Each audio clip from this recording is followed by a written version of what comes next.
If you cannot be alone, you are in danger. You are living in a deep, unconscious fear, constantly begging for the presence of others just to feel real. But your loneliness is not a lack of people, it is a lack of yourself. Stop fleeing into relationships to escape your inner emptiness. Turn inward, and you will discover that this terrifying aloneness is actually the ultimate, untouched kingdom, the supreme richness of solitude. Hello, my beloved friends. If you look closely at your life, if you observe the way you move, the way you run, the way you desperately cling to people, to objects, to distractions, you will find a terrifying truth. You are running away from yourself. You are in deep, constant danger, and that danger is not coming from the outside world. It is a danger born out of your absolute inability to be alone. The moment you are left without a telephone, without a television, without a book, or without a partner, a strange panic begins to grip your heart. You feel as if you are dissolving into an abyss of nothingness. To escape this nothingness, you rush back into the crowd. You seek out relationships that suffocate you. You accumulate wealth that burdens you, and you engage in mindless chatter just to drown out the silent voice of your own interiority. I tell you, if you cannot stand your own company, you are in a state of psychological emergency. Why are you so terrified of the one person you spend your entire life with? It is because you have never discovered the difference between loneliness and aloneness. Loneliness is a state of poverty.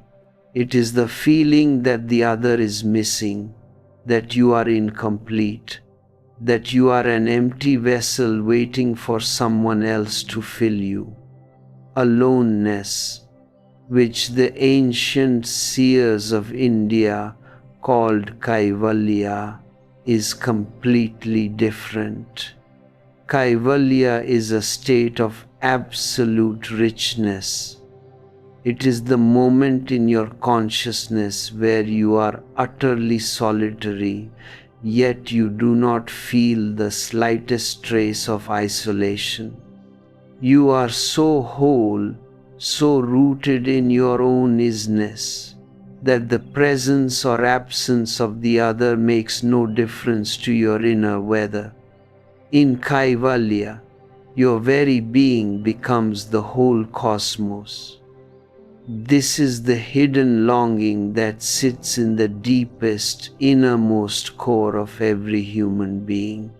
You think you are looking for a perfect lover, a perfect job, or a massive bank balance, but you are not. You are looking for a state of being where nothing outside of you is required to make you complete. As long as your joy is dependent on someone else's smile, someone else's validation, or the shifting markets of the world, you will remain a slave. If this truth begins to stir something deep within your chest, if you feel a sudden awakening to the reality of your inner freedom, take a moment to subscribe to this channel and press the like button. Let this be your first step away from the unconscious habits of the crowd, allowing these words to find other thirsty seekers across the digital world. Leave a comment, sharing your own experiences with solitude. Let us create a silent communion of hearts right here. All your miseries are essentially the miseries of having boundaries. All your suffering arises because you are limited and you are painfully aware of those limitations. You feel small, like a tiny drop of water separated from the vast ocean, and so you spend your days trying to expand your boundaries through external acquisition. You try to buy more land, accumulate more money, and build higher walls around your life. But even if you acquire the entire planet, your incompleteness will remain exactly as it was. The boundary has not disappeared, it has simply moved a few inches further out. Out of this profound frustration, the true inquiry of religion arises in man. Religion is not about going to a temple or a church to repeat empty dogmas. Religion is the realization that the path of outer acquisition is completely wrong, a dead end that leads only to deeper exhaustion.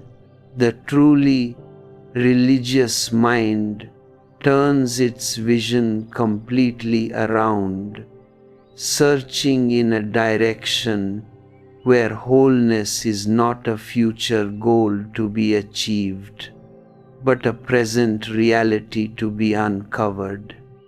Those who have traveled into the deep valleys of consciousness have discovered that bliss cannot exist as long as any of your needs are dependent on the other. The moment you need the other to fulfill you, you invite misery into your life. If you distill the absolute essence of all your heartbreaks, your anxieties, and your frustrations, what you will find left in your hands is nothing but dependence. And if you distill the absolute essence of bliss, what you will find is utter freedom. This supreme freedom has been given many names across the centuries. Some call it moksha, some call it nirvana, and others call it kaivalya. Each of these words represents a different facet of the exact same diamond. It is called moksha because in that state all your limitations drop away entirely. There are no more walls, no more chains, no more prisons. It is called nirvana because your tiny, neurotic ego disappears completely. The individual I dissolves like a sugar cube in the ocean, leaving behind only the pure armness of existence.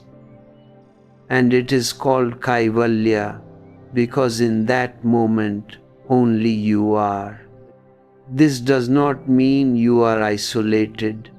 It means that everything, the stars, the moon, the endless sky, the oceans, is contained within your own vast awareness. You have become the ultimate reality itself. The journey into this ultimate freedom cannot be walked through intellectual smartness. It requires a profound synthesis of intense personal effort and total prayerful surrender. This is the great complexity of spiritual discipline. The truth will not be found through your efforts alone, yet it will never be found without your efforts either. If a prisoner sits in his cell, accepts his chains, and goes to sleep, no divine grace can free him. He must use every ounce of his limited strength to shake the bars, to cry out for the sky, to cooperate with the vast energy of existence. Prayer is the invocation of that which is greater than you, but it must never become an excuse for laziness. When your total effort and your deepest prayer join hands, a colossal, unimaginable energy is born, making the impossible suddenly possible. To sustain this space of sharing, to ensure that these ancient waters of wisdom continue to flow to every corner of the earth, I invite you to click the join button and become a pillar of our growing community. Your support through a gesture like super thanks allows us to dedicate our energy to these deep explorations. For those who wish to carry these insights into their quiet nights, our e-books are available, offering a silent guide for your daily meditations. Let these offerings be an authentic expression of your devotion, a way to expand the resonance of these truths without ever falling into the trap of commercial spiritualism. When you look at the ancient prayers of the seers, you will find something that will deeply puzzle your logical mind. In the Kaivalya Upanishad, the sage does not pray to destroy the senses, nor does he pray to weaken the body. Instead, he cries out, "May all the limbs of my body grow strong. May my speech, my nose, my eyes, my ears, and all my sense organs be nourished and strengthened."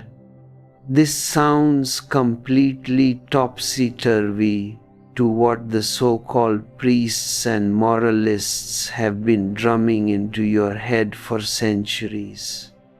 They have taught you that spirituality means self-mutilation, that you must suppress your senses, starve your body, and close your eyes to the beauty of the world. They have turned religion into a dark, dreary graveyard. But this ancient sage is saying something monumentally different. He understands that there is no opposition between the divine and the world. If there were any true contradiction between matter and spirit, one of them would have destroyed the other millions of years ago. The world is simply the visible form of the invisible divine. The divine that can be caught through the net of your senses is what we call the world. The divine that transcends your senses is what we call the formless Brahman. The sage prays for highly sensitive, vibrant, and alive sense organs because he wants to perceive the depth that is hidden beneath the surface of reality.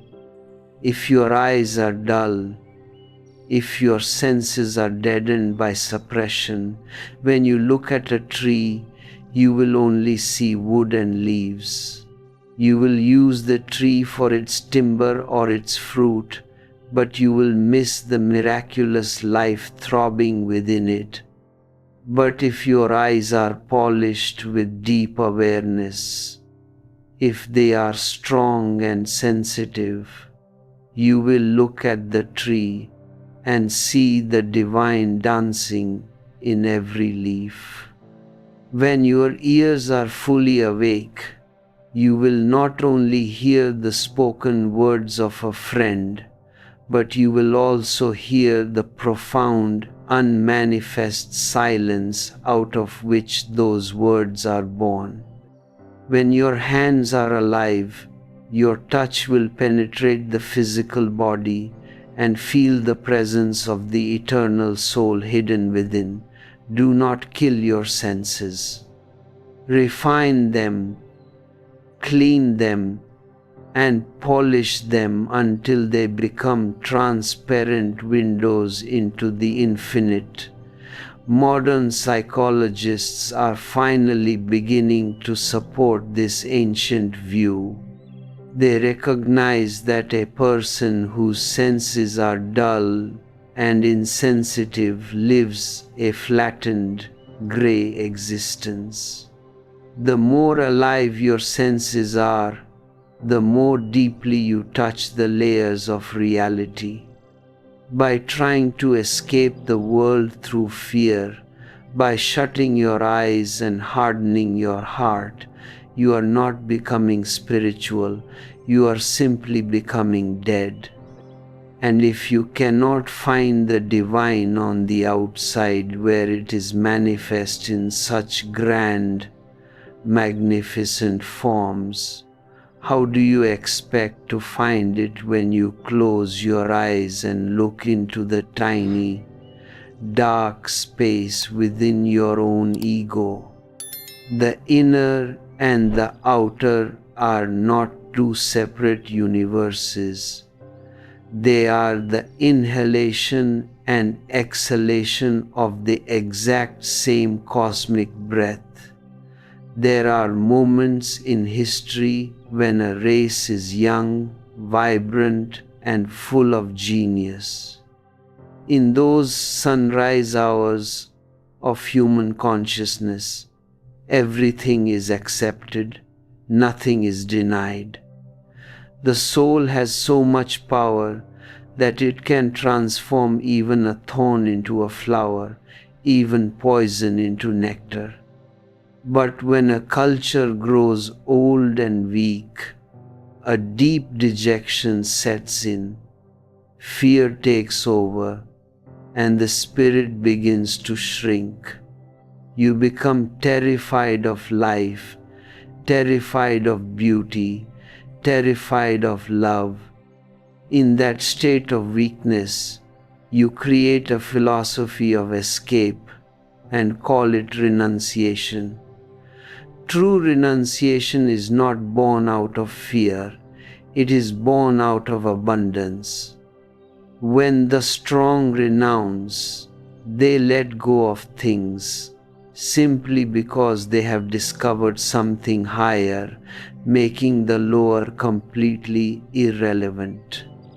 When you find a real diamond, you don't need to make a grand dramatic sacrifice of your colored glass stones. They simply drop from your hands on their own. But when the weak renounce, they shut their eyes because they are terrified of being tempted. They are afraid that their fragile self-control will shatter if they look upon beauty or touch the world. This is a renunciation of cowards, a contraction of the soul that leads only to a deeper, more bitter inner hell. The Upanishadic seers were not cowards. They stood on the highest peaks of human consciousness, vibrant and awake. They were total extroverts in their spirituality, transforming the ordinary acts of seeing, hearing, and touching into a profound meditative discipline. They accepted man exactly as he is. In his raw immediacy, knowing that the diamond is hidden within the rough stone. The stone does not need to be thrown away. It needs to be cut, polished, and refined until its inner light shines forth. Your mind, your knowledge, your daily experiences, these are the raw materials of your transformation. To begin this journey of inner alchemy, you must first approach the truth with the right attitude, the attitude of a true disciple. In the ancient stories, when a great sage like Ashvalayana wanted to know the ultimate science of reality, he did not go to the Creator with a long list of credentials or a display of his vast scholarship. He went carrying Samhita, a simple, beautiful symbol of the total awareness of his own ignorance. He was a Maharishi, a master of words, a scholar of scriptures. He knew everything that could be said about the divine. Yet he had the supreme courage to realize that his knowledge was completely borrowed, dead, and empty. He knew about the truth, but he did not know the truth. This is the great trap for the modern educated mind. You read books, you watch videos, you gather concepts, and you begin to believe that you know. But your knowledge is just an accumulation of memory, a collection of words floating on the surface of your brain. It has not transformed you. It has not made you free. In fact, your knowledge has only strengthened your ego, creating a subtle, dangerous illusion of certainty. The ignorant person can easily be helped because he knows that he doesn't know. But the scholar, the pandit, the person who is stuffed with words is almost beyond reach.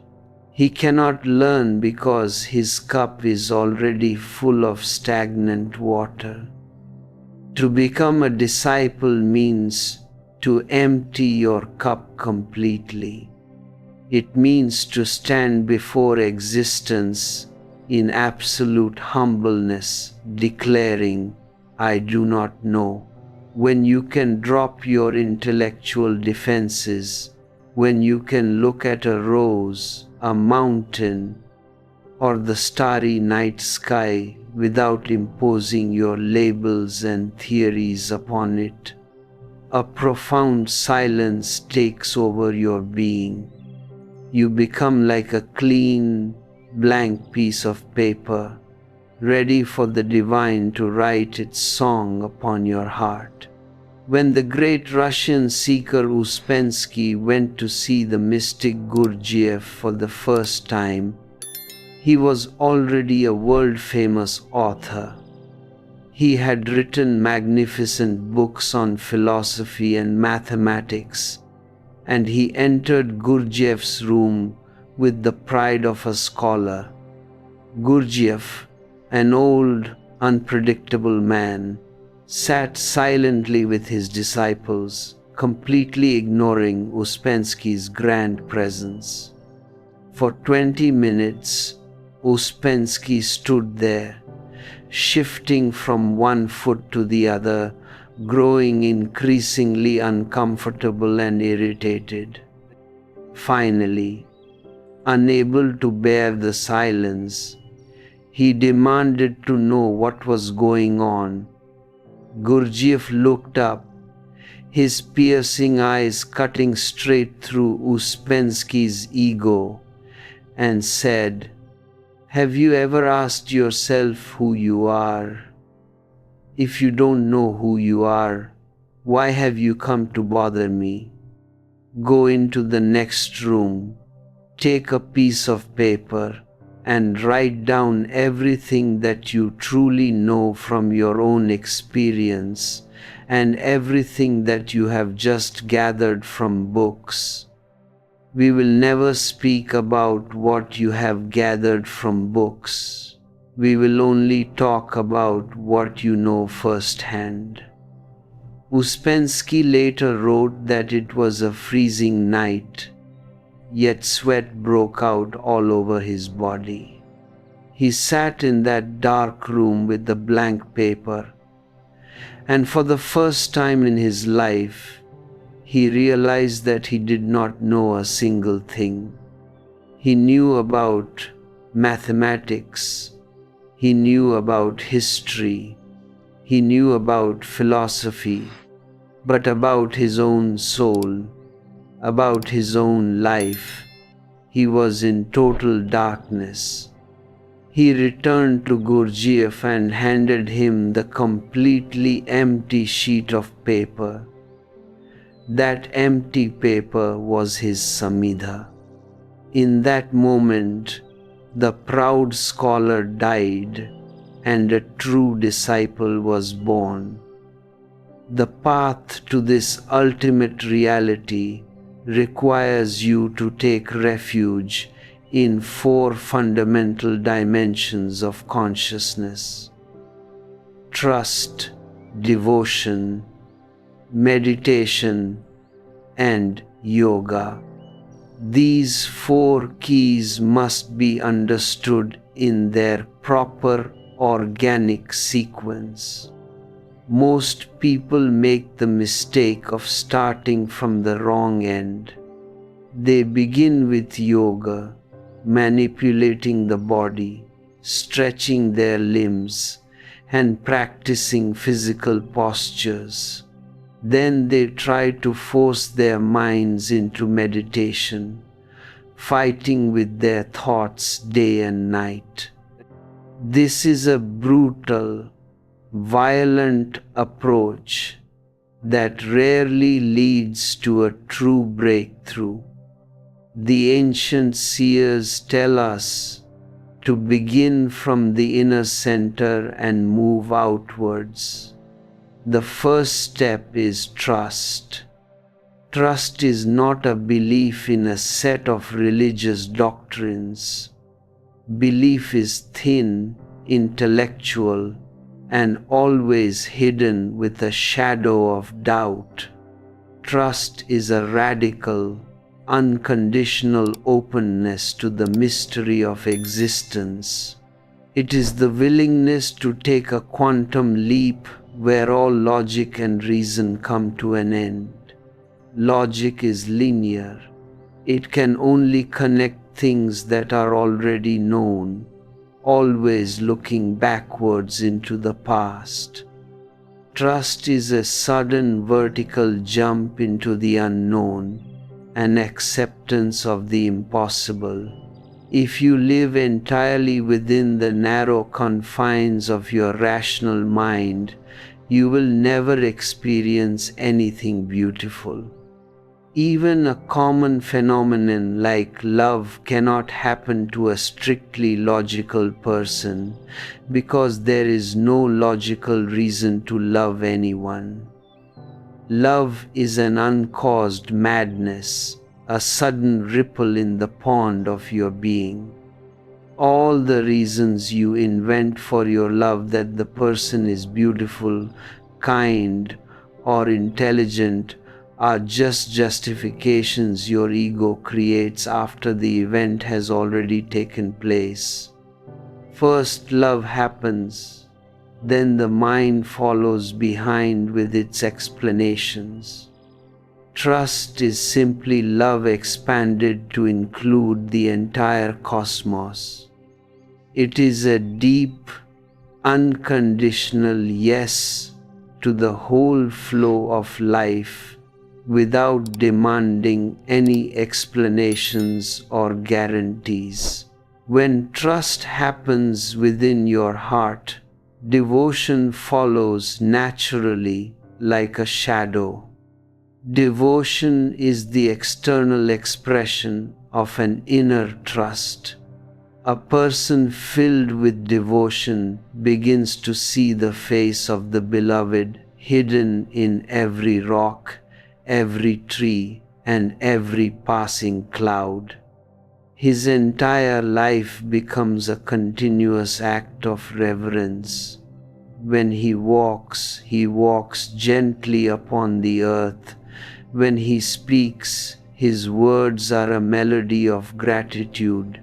When he sits in silence, he is in deep communion with the invisible presence that surrounds him. Modern science is making discoveries that beautifully illuminate this reality. Scientists have conducted experiments with highly sensitive electronic instruments attached to plants and trees. They discovered that when a person enters a room with the intention of cutting a rose bush, the instrument instantly records a profound surge of fear and trauma within the plant. The plant does not just react to physical touch, it reads the human mind, catching the subtle vibrations of thought and intention long before any action is performed.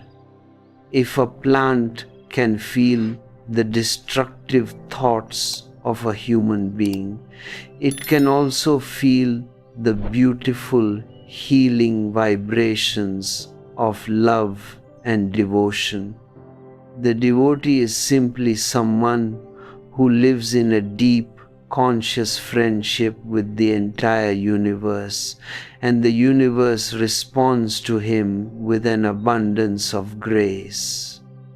Once trust and devotion are alive in your being, meditation becomes completely effortless. You do not need to sit in a rigid posture and fight with your thoughts. The mind quietens down on its own, just as a stormy lake becomes perfectly still when the wind dies away. When there is no inner tension, no sense of conflict with existence, you simply close your eyes and slip into the deep cave of your heart. And when the mind settles into the profound stillness of meditation, the physical body adjusts itself spontaneously, entering the perfect state of yoga. Yoga is not a performance of difficult postures. It is the natural, relaxed harmony of the body when it is aligned with a peaceful mind. The ancient sages remind us that this ultimate reality can never be purchased with wealth. It can never be reached through your progeny, and it can never be manufactured through your actions. Your money can buy you a grand palace, but it cannot buy you a single moment of inner peace. Your children can carry your name into the future, but they cannot give you immortality. They are just as mortal and frightened as you are. Your frantic actions can create massive structures and great empires, but they will all eventually crumble into dust under the weight of time. The only path that leads to the deathless is the path of total renunciation. Do not misunderstand this word.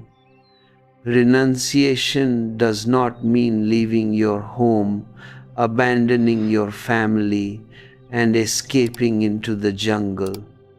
That is a misunderstanding born out of greed and fear. True renunciation means to let go of the attitude of clinging. It means to open your fist completely. Look at your hand right now. When you want to hold on to a handful of sand or a few coins, you close your fist tight. But the moment your fist is closed, you have limited yourself. If you want to hold the vast, infinite sky, you cannot do it with a closed fist. You must open your hand completely, allowing the wind to pass through your fingers. The nectar of immortality showers only upon an open hand. When you drop the illusion of ownership, when you realize that nothing in this universe belongs to you, not even your own body, you are suddenly released from the terrifying grip of death. Death can only take away something that you are trying to hold on to. If you do not hold on to anything, if you have already surrendered everything to the whole, what can death possibly take from you? You become completely invulnerable, untouched by fear, floating like a white cloud in the endless sky. This ultimate reality shines eternally, deep within the cave of your own heart, far beyond the reach of human greed and worldly ambitions. To find it, you must stop looking outwards. You must gather the courage to sit in absolute silence, away from the chatter of the crowd, away from the noise of your own thoughts. You must become a faithful seeker, someone who does not give up when the journey becomes arduous, someone who transforms every failure, every heartbreak, and every disappointment into a stepping stone towards the light. As we prepare to move deeper into this cosmic exploration in the next segment of our journey, remember that the door is always open, right here and now. The richness of solitude is waiting for you, beckoning you to step out of the danger of the crowd and enter the magnificent, boundless kingdom of your own true nature. This deep internal movement toward your center is not something you can accomplish by merely changing your geography. You may pack your bags, leave your family, escape the noise of the city, and hide yourself in a remote cave deep within the Himalayan mountains. You may look around and find that there is no other human being for miles, and you might congratulate yourself on finally finding a lonely place. But I tell you, you are utterly mistaken. This external desolation has nothing to do with the authentic solitude of meditation. If you sit inside that cave with your eyes closed, what do you see? You will find that the crowd you thought you left behind is now sitting directly inside your head. The marketplace is not outside you. It has taken root in the very soil of your mind. You will find yourself remembering the faces of your enemies, arguing with your business partners, obsessing over your bank accounts, and dreaming of the very pleasures you claim to have renounced. You have dropped the people on the outside, but you have kept them alive on the internal screen of your consciousness. In fact, When things are easily available to you in your daily life, your mind often becomes bored with them. But the moment you isolate yourself, the mind's natural survival mechanism kicks in, and it begins to desperately crave whatsoever is unavailable. This is one of the most fundamental laws of human psychology. The mind is always interested in the distant, in the unattained, in that which is missing. Look at your own life and see how this law plays out every single day. You spend years dreaming of a beautiful house, imagining that the day you unlock its front door, your life will be filled with absolute contentment. But what happens when you finally move in? Within a month or two, the novelty completely evaporates. The house becomes a background reality that you don't even notice as you walk through the rooms. Why? Because the mind has already moved on to the next horizon. The mind functions exactly like the line of the horizon where the sky appears to meet the earth.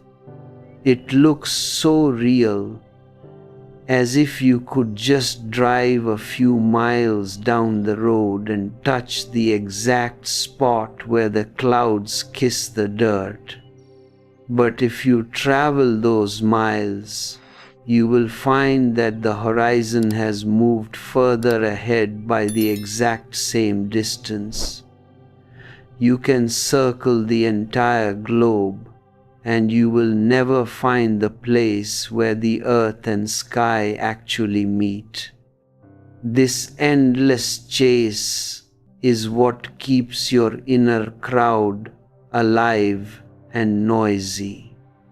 You are not a single, unified individual. You are a loose, chaotic collection of many different fragments. You are a vast crowd pretending to be a single person. This is why your behavior is so radically inconsistent, shifting violently from one hour to the next. In the morning, when the sun rises and the birds are singing, you feel a sudden surge of generosity. You feel like blessing the entire world, and you make grand promises to your loved ones.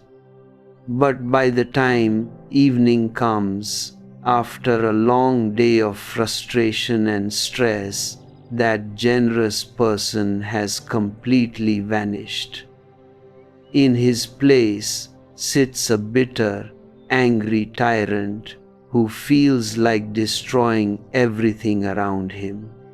You look back at the promises you made in the morning, and you feel completely lost, unable to understand how you could have changed so drastically.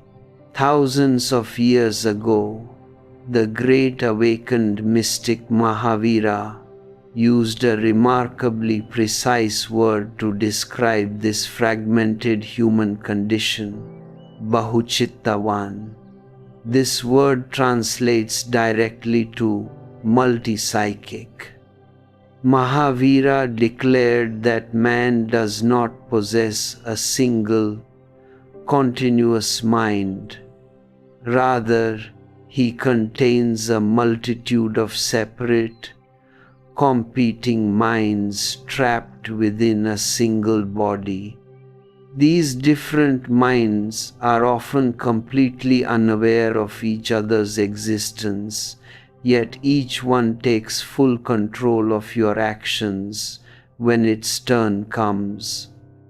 Think about the simple, everyday dynamic of setting an alarm. At 8 o'clock in the evening, after a sensible dinner, one of your inner minds becomes highly disciplined. It decides that you must absolutely wake up at 5 o'clock the next morning to meditate, exercise, and transform your life. You set the alarm with a deep sense of certainty and determination. But what happens when the clock strikes 5 in the morning? A completely different mind takes over your body. This morning, mind looks at the cold room, feels the warmth of the blankets, and says, "Forget it. This whole spiritual quest is absolute madness. What harm is there if I sleep for just 1 more hour?" You reach out your hand, turn off the alarm, and slip back into slumber. Then, when you finally open your eyes at 8 in the morning, a third mind emerges, the mind of the judge, the critic. This mind begins to beat you up, filling you with guilt, asking, "How did this happen again? Why do you have no willpower?" This constant internal civil war is the ultimate source of your exhaustion. You are running in 10 different directions at the exact same time. You live your life on the inside 3 times more intensely than you live it on the outside. Before a single word ever leaves your mouth, it has already been rehearsed, spoken, and debated 1,000 times within the dark corridors of your brain. Before an action manifests in the physical world, it has already been executed repeatedly in your imagination. Every crime, every murder, every act of betrayal that happens in human society is born first as a tiny seed in the hidden soil of the mind. If we were to keep an honest account of the thoughts that pass through the heads of ordinary, respectable citizens, we would find that almost every human being has committed suicide, murder, and theft thousands of times in their own thoughts. To step out of this inner chaos, you must understand the difference between the certainty of the ignorant, the hesitation of the scholar, and the ultimate decisiveness of true spiritual experience. The ignorant person is remarkably certain about everything he believes. Because his vision is narrow and his eyes are clouded by darkness, he does not see the immense complexity of existence. He sees only a single path, and he rushes down that path with a blind, terrifying confidence. This is why the most destructive dogmas and violent revolutions throughout human history have always been fueled by absolute ignorance. The ignorant man does not doubt, because to doubt requires a certain degree of intelligence.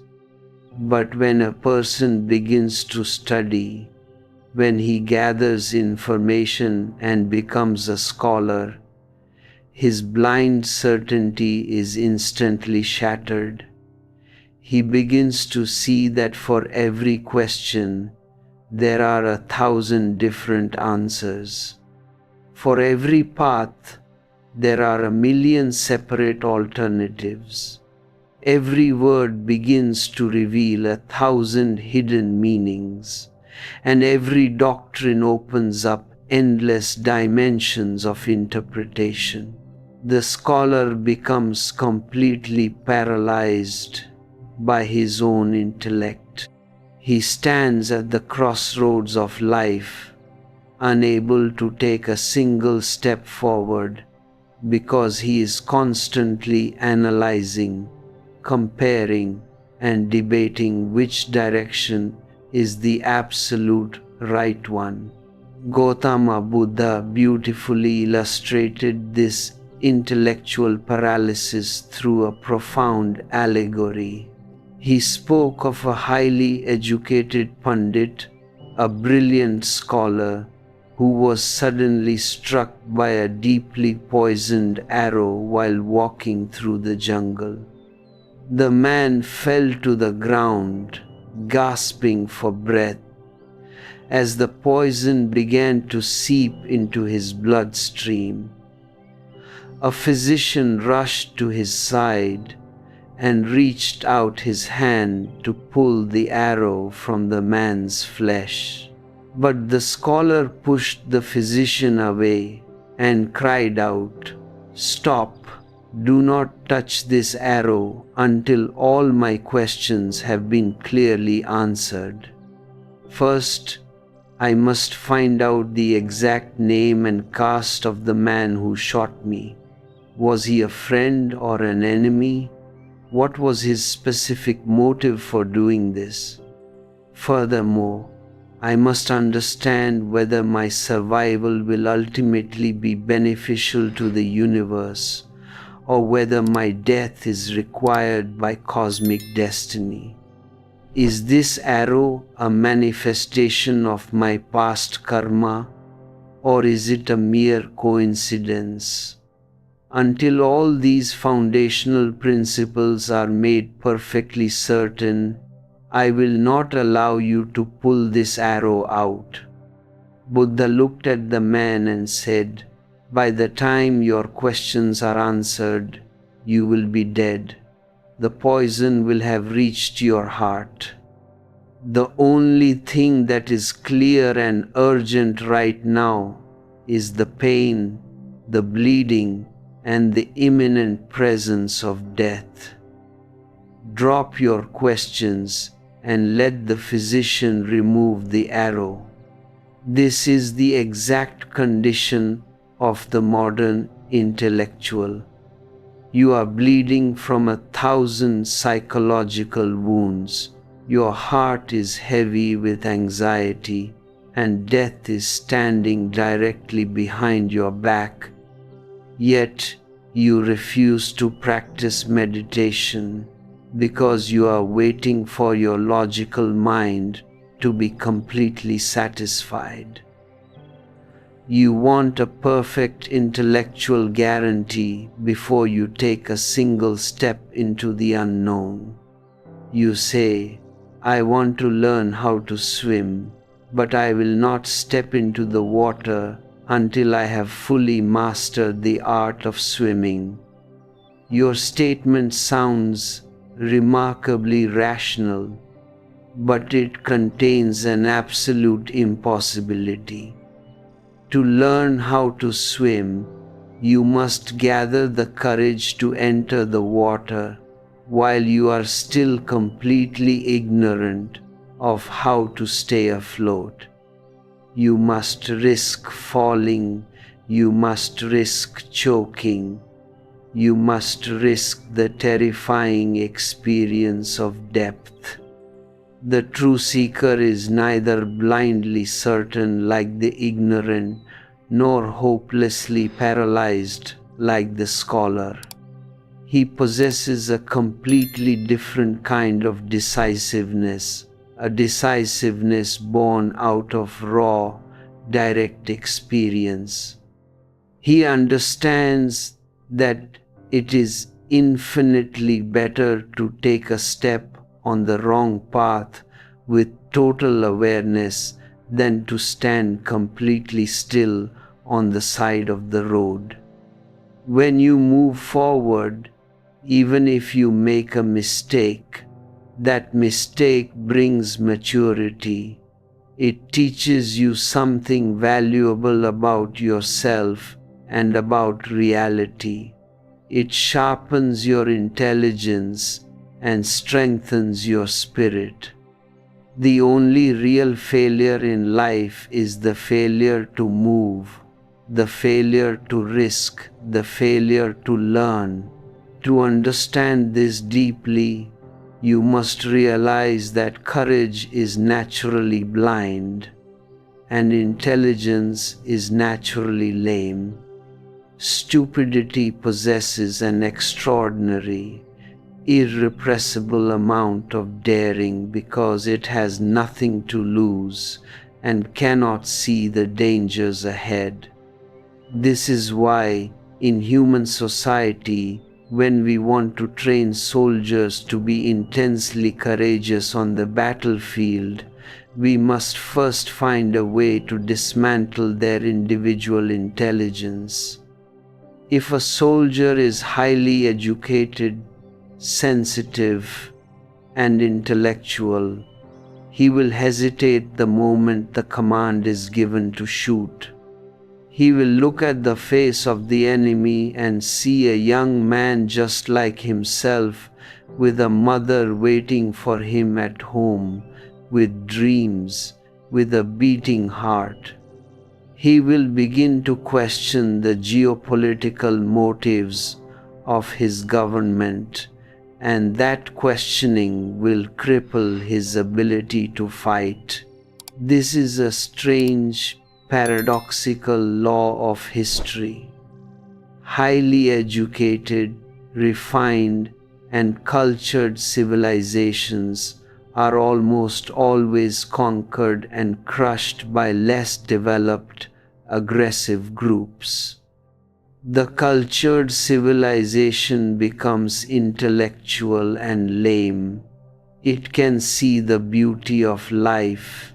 It can write magnificent poetry.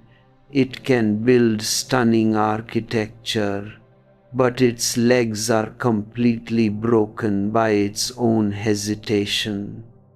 The incoming forces, on the other hand, are completely blind, but their legs are immensely strong and full of wild, destructive energy. There is a famous ancient story from the Panchatantra that perfectly captures this existential dilemma. A massive, terrifying fire suddenly broke out in a dense forest. The animals were running in a panic, and the trees were turning into pillars of ash. Deep within the forest lived two men. One was completely blind, and the other was totally lame. The blind man had strong, muscular legs, but he could not see where the fire was coming from or which direction led to safety. He kept running into trees, falling over rocks, and burning his flesh. The lame man, on the other hand, had highly sharp, clear eyes. He could see exactly where the path of safety lay, but he was completely stuck on the ground, unable to move a single inch. If they remained separate, both of them were absolutely doomed to perish in the flames. In that moment of supreme danger, a beautiful transformation took place. The two men realized that their individual survival depended on total cooperation. The blind man knelt down and allowed the lame man to climb up onto his shoulders. A profound synthesis was born. The blind man provided the strong, tireless legs, and the lame man provided the clear, navigating eyes.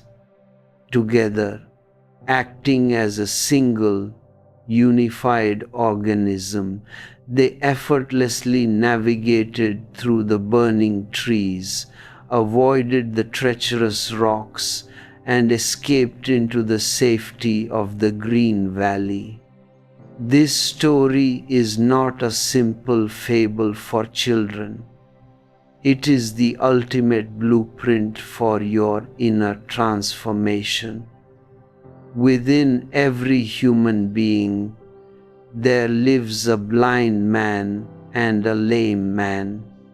Your raw vitality, your passions, your courage, and your life energy are completely blind. Your intellect, your knowledge, your concepts, and your theories are totally lame. Meditation is the art of bringing these two internal forces into a perfect, harmonious marriage. When your intelligence sits gracefully upon the shoulders of your raw courage, you become a true experiencer. You gain the vision to see the truth, and you gain the legs to walk toward it. When this inner synthesis happens, your consciousness naturally shifts towards sannyas and yoga. These are not two separate paths. They are the negative and positive poles of the exact same evolutionary process. Sannyas is the negative aspect. It is the art of right renunciation, the conscious letting go of all that is false, meaningless, and illusory. Yoga is the positive aspect. It is the art of authentic attainment, the deliberate alignment of your energy with all that is true, beautiful, and eternal. Sannyas cleans the slate of your consciousness, and yoga writes the divine melody upon it. Think of a person who is deeply bedridden with a severe, exhausting illness. A wise physician arrives and gives him two specific instructions. He prescribes a potent medicine to destroy the infection, and he designs a rigorous exercise routine to rebuild the muscles. The medicine functions exactly like sannyas. Its role is completely negative, fighting the disease and removing the obstruction. But the medicine alone cannot give you radiant health. It can only leave you free from sickness. If you want to experience the vibrant joy of true vitality, you must engage in the physical effort of exercise. The exercise functions exactly like yoga. It builds positive strength, filling your body with new life and energy. This is where many religious traditions have gone completely astray, creating crippled, lopsided human beings. Some traditions place their entire emphasis on sannyas, on the negative act of dropping things. Their monks become experts at fasting, at denying the body, at escaping the world, and at repeating what not to do. They empty their lives completely, but they never learn how to invite the positive presence of the divine into that empty space. They successfully remove the clutter from the throne of their hearts, but they leave the throne completely vacant. A false, arrogant sense of purity arises within them simply because they are not doing anything wrong.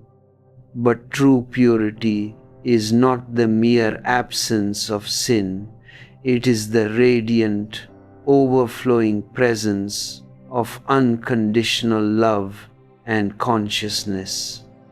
To understand the real meaning of purity, let us look at a simple, beautiful phenomenon from nature. If you take a glass of pure milk and a glass of pure water, both of them are perfectly whole within their own self-nature. But the moment you mix the water into the milk, you instantly say that the milk has become impure. Why? The water was not toxic and the milk was not poisonous. Both were clean and healthy, yet the mixture is universally recognized as an impurity. Purity simply means to be completely established in your own self-nature without the presence of any alien element. The milk is pure when it contains nothing but the essence of milk. The water is pure when it contains nothing but the essence of water. Therefore, when the ancient sutras speak of purifying your inner being, they are not talking about moral conditioning or social respectability.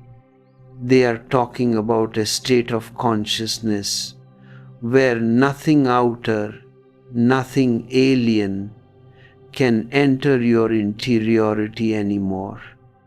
You become so perfectly centered within yourself that the entire world can pass around you like a storm, yet not a single drop of rain can penetrate the sacred sanctuary of your awareness. In that state of purity, greed cannot touch you, anger cannot distort you, and the opinions of others cannot sway you.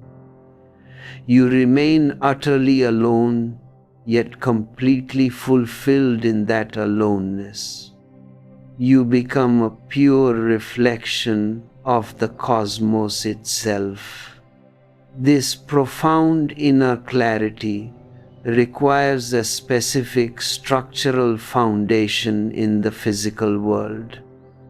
The ancient seers discovered that human consciousness is deeply intertwined with the geometry of the physical body. In the sutras, this foundation is called sukhasana, which translates literally to the comfortable posture. This is not a casual invite to simply lounge lazily on a couch or collapse into a bed. Sukhasana is a highly scientific alignment of the body designed to minimize internal friction and maximize the flow of cosmic energy. Look at the statues of Gautama Buddha or the ancient Jaina Tirthankaras. They are always depicted sitting cross-legged, with the head, neck, and spine perfectly aligned and held completely erect. Their hands rest gracefully in their laps, with the palms crossed over each other, completely unmoving. This posture was not chosen for aesthetic beauty or religious showmanship. It was discovered through an exact understanding of the laws of physics and gravity. Every single moment of your life, the gravitational field of the earth is pulling downward on your physical structure. This gravitational force takes a massive, continuous toll on your nervous system and your energy reserves. If your spine is even slightly bent, curved, or slouched, the gravitational pull is distributed across a wider, uneven area of your back. This uneven distribution instantly creates subtle structural stress in your muscles, tendons, and vertebrae. Your body must constantly expend energy to fight against this pull, creating a continuous state of low-grade tension that keeps your brain active, alert, and distracted. But the moment your spine becomes perfectly upright, perpendicular to the earth, a magnificent scientific phenomenon takes place. The effect of gravity on your body is instantly minimized, dropping to its absolute lowest possible point. The gravitational pull passes effortlessly down through the straight line of your spine and terminates at a single tiny point at the base of your pelvic floor. The rest of your physical structure becomes completely weightless, liberated from the heavy burden of vertical stress. Your muscles can relax completely. Your breathing becomes deep and rhythmic, and the constant biological alarms that your body sends to your brain are suddenly silenced. When the body enters this state of absolute alignment, it becomes so perfectly still that it resembles a beautiful stone statue. This immobility is not a forced, violent suppression of movement. It is the natural consequence of complete comfort. When a posture is perfectly balanced, there is simply no desire, no need to move. And when the physical body becomes completely quiet, the vast amounts of energy that were previously wasted on maintaining structural balance are instantly released. This liberated energy begins to rise vertically up through the subtle channels of your spine, acts like a physical hammer on the dormant centers of your brain, and opens the door to the hidden cave of the heart.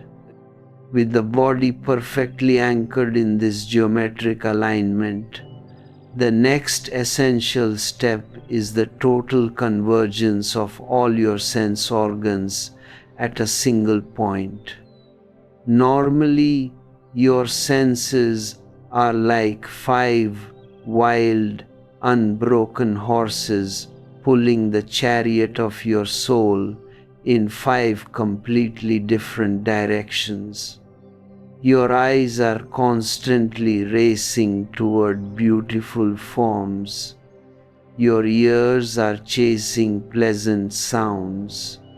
Your tongue is craving intense tastes, and your skin is searching for tactile sensations. Your attention is continuously scattered across the external world, leaving your inner house completely empty and unguarded. Meditation is the art of gently pulling the reins of these 5 horses and bringing them to a complete, unified halt at the doorway of your own being. This is not a violent act of blinding your eyes or deafening your ears. It is the sophisticated process of turning your senses inside out. You use the exact same capacity of vision that you normally use to look at the outer world, but you turn that vision completely around and look into the silent space within. You use the exact same capacity of hearing that you use to listen to external music, but you focus that hearing on the soundless melody of your own breath, on the profound silence that vibrates deep within your chest. When all five senses converge at this single inner point, your awareness becomes incredibly sharp, condensed, and powerful. It becomes exactly like a highly sophisticated magnifying glass held steadily under the bright rays of the sun. If the glass is continuously shaking and moving around, the sunbeams pass through it without creating any transformation. But if you hold the glass perfectly still, focusing all the scattered rays onto a single tiny point on a piece of paper, the intense concentration of heat will instantly cause the paper to burst into flames. The convergence of your senses acts as that exact magnifying glass for your consciousness. It gathers the scattered, fragmented rays of your attention and focuses them directly onto the impurities of your heart. In that intense heat of pure, undivided awareness, your past conditionings, your deep-seated fears, your attachments, and your illusions are instantly burnt to ashes. You do not need to fight your vices or struggle to become a virtuous person. The fire of your own focused presence is more than enough to cleanse your inner house completely. This total internal cleansing is what allows a seeker to move permanently beyond the long shadow of human sorrow and suffering. Suffering is not an inevitable law of existence. It is simply the friction created when your fragmented desires clash with the absolute reality of the universe. When you are divided into 100 different minds, when your energy is leaking out through your scattered senses, you are bound to remain in a state of continuous anxiety and pain. But the moment you return to your center, the moment you settle deeply into the richness of your own solitude, the entire landscape of your life is flooded with a sublime, unshakable peace. You stand completely alone, rooted in the deathless essence of your own divine nature. This stillness of your outer structure is merely the courtyard of the temple, a necessary preparation for the real mutation that takes place when you cross the threshold into the interiority of your own soul.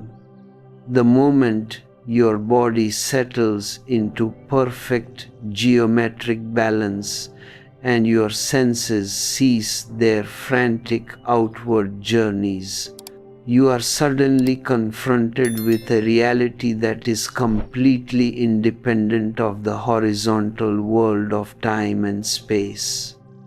You begin to see that everything you have previously called your life was nothing but a series of reactive movements, a collection of mechanical habits dictated by your biological programming and the conditioning of your society.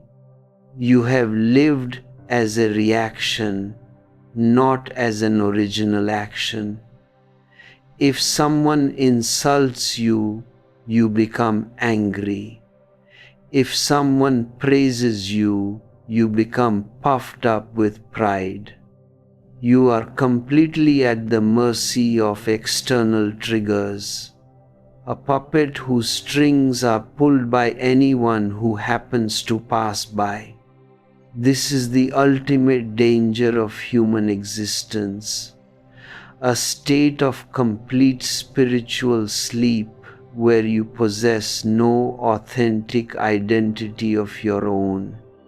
To step out of this puppet theater, you must look directly into the mechanism of your own fear, which is fundamentally the fear of non-existence.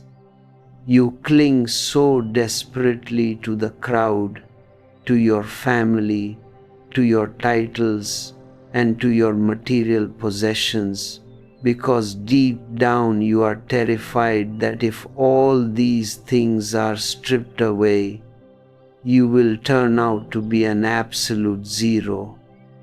You use the other as a mirror to convince yourself that you are somebody. If you are a husband, a wife, a boss, or a respected citizen, those titles give you a fragile sense of security. They assure you that you exist, that you matter, that your life has a tangible boundary. But I tell you, this security is an absolute illusion.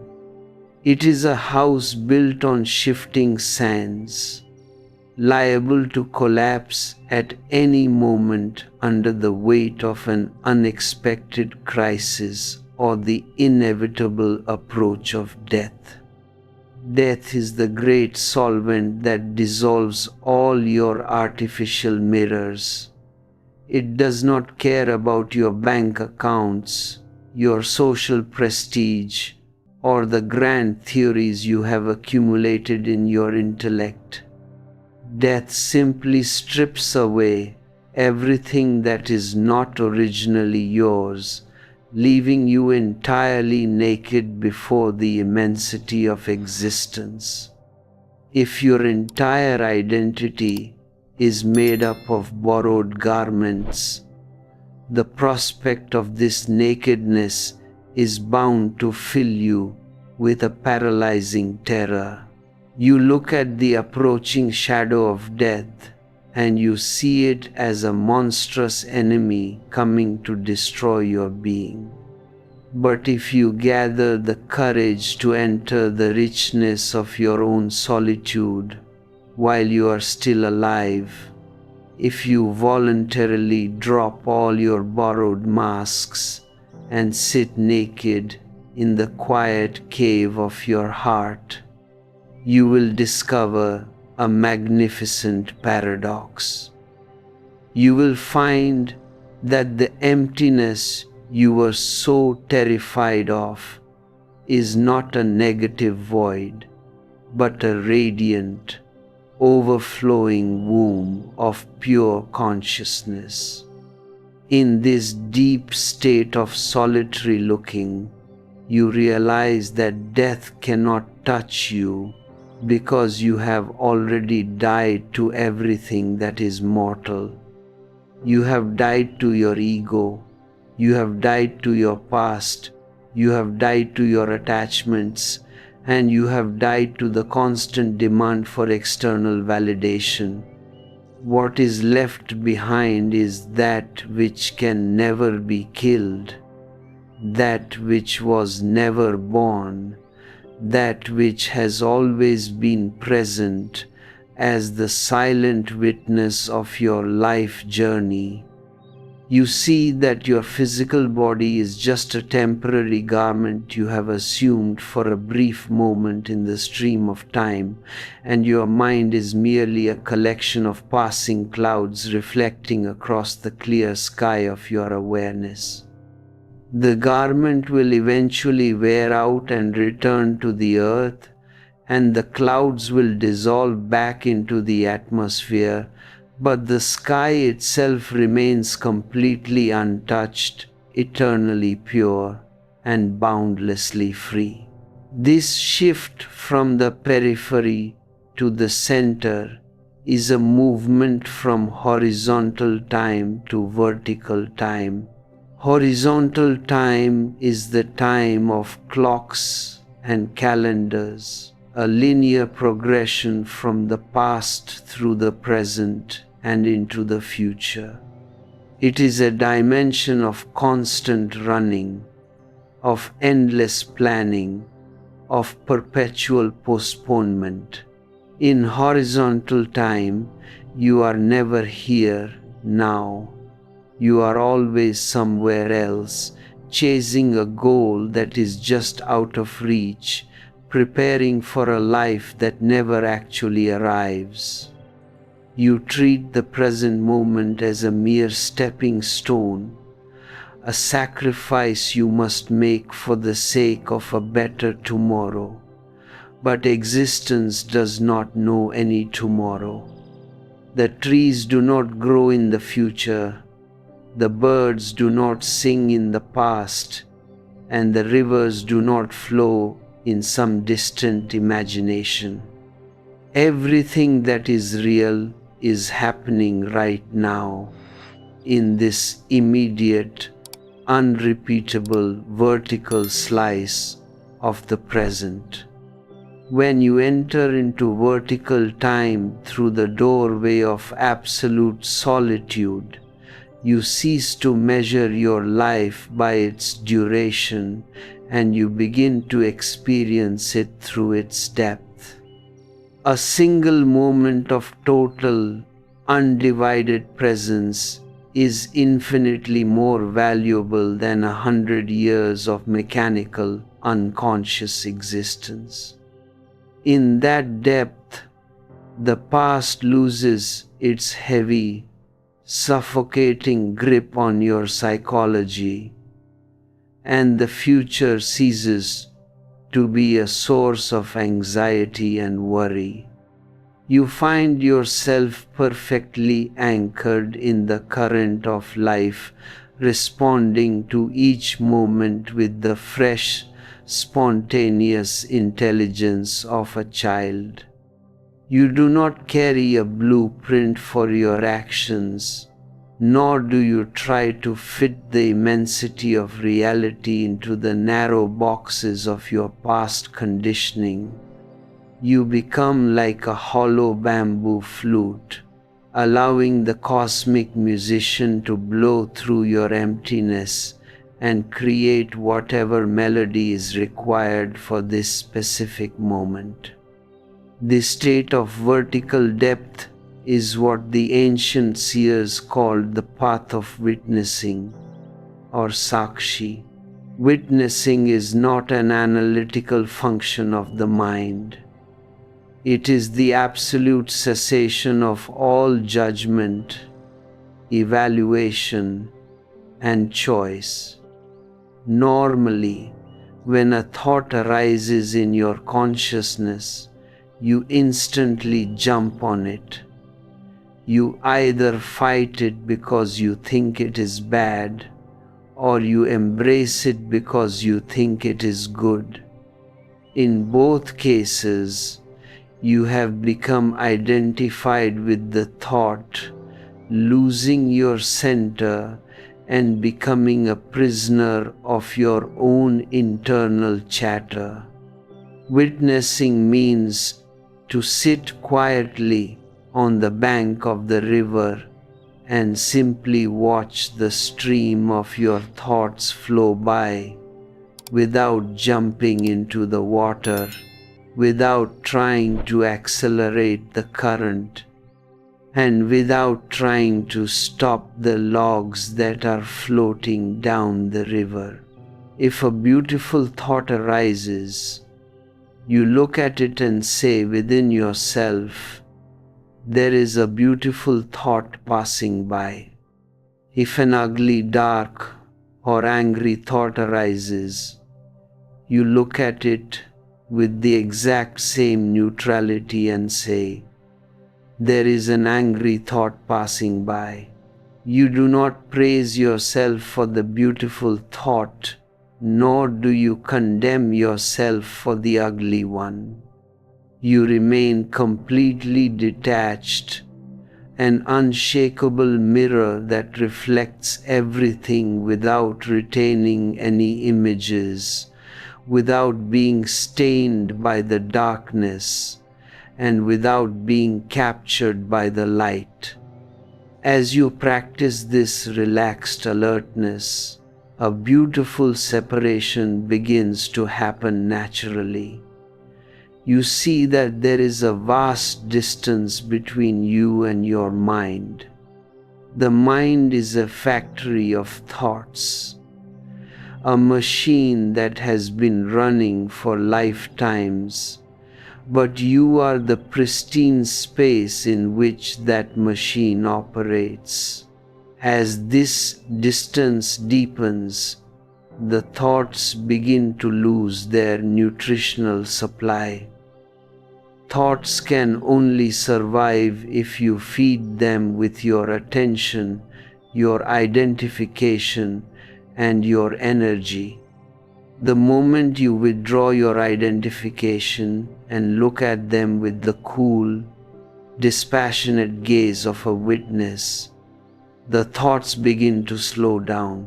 The intervals between the thoughts grow wider, revealing beautiful glimpses of pure, unadulterated silence. It is in these sacred intervals, in these spaces of complete mental cessation, that you catch your first authentic glimpse of the divine. You see that you are not a separate, isolated fragment fighting against a hostile universe, but an organic, inseparable expression of the whole cosmic play. Society is deeply terrified of an individual who has reached this state of internal alignment. Society does not want individuals. It wants predictable, manageable components that can easily be integrated into its massive mechanical machinery.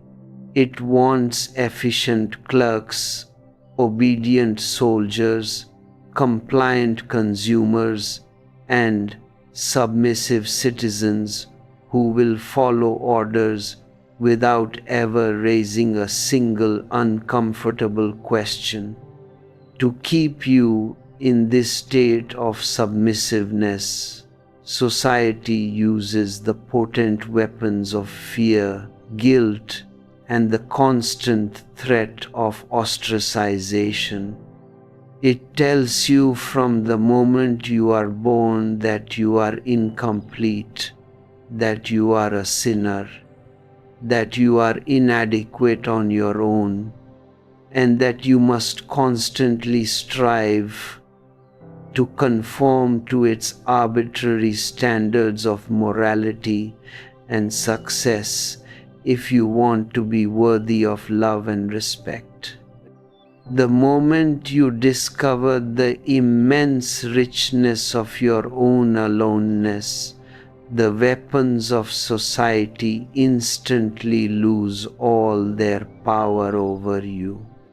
A person who is perfectly content within his own solitude cannot be blackmailed, cannot be manipulated through fear, and cannot be driven by the cheap carrots of social ambition. He does not need your approval to feel beautiful. He does not need your titles to feel important, and he does not need your institutions to feel secure. He has found the ultimate treasure within his own being, a wellspring of joy that is completely independent of the world's opinion. He becomes a radical rebel, not because he is fighting against anything, but simply because his very existence is a complete declaration of absolute freedom. He walks through the world, but he does not belong to the world, living according to his own light, dancing to his own rhythm, and refusing to compromise his authentic truth for the sake of comfort or respectability. This rebellion is not an aggressive, destructive act. It is the ultimate expression of compassion. A person who is trapped in the crowd cannot truly love anyone, because he is using the other as an escape from his own internal poverty. His love is always a hidden form of exploitation, a desperate attempt to manipulate the other into filling his inner void. He calls it love, but it is actually a mutual dependency, a silent agreement between two prisoners to look after each other's chains. This is why your relationships are so full of jealousy, possessiveness, conflict, and heartbreak. You are constantly demanding that the other provide a happiness that they do not possess within themselves, leading to inevitable resentment and mutual exhaustion. But the person who has mastered the art of solitude does not look to the other for fulfillment. He is already overflowing with the absolute ecstasy of his own being. His love is not a demand, not a subtle trade, not a search for security. It is a spontaneous sharing of his abundant wealth. He loves simply because he cannot contain the joy that is bubbling up inside his heart. He gives his love exactly like a flower gives its fragrance to the wind, without choosing who receives it, without asking for anything in return, and without keeping any accounts of his generosity. If you walk past the flower, you are blessed by its scent. If no one passes by, the flower continues to give its fragrance to the empty desert with the exact same totality. This uncaused, unconditional sharing is the only form of love that is truly healthy, the only love that liberates rather than binds. To reach this state of overflowing abundance, you must be extremely alert to the deep, subtle traps that your ego will create on the spiritual path.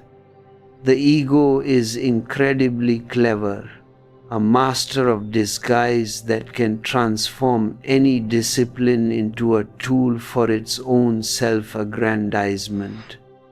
If you renounce your worldly wealth, the ego will immediately take hold of your renunciation and say, "Look how holy I am.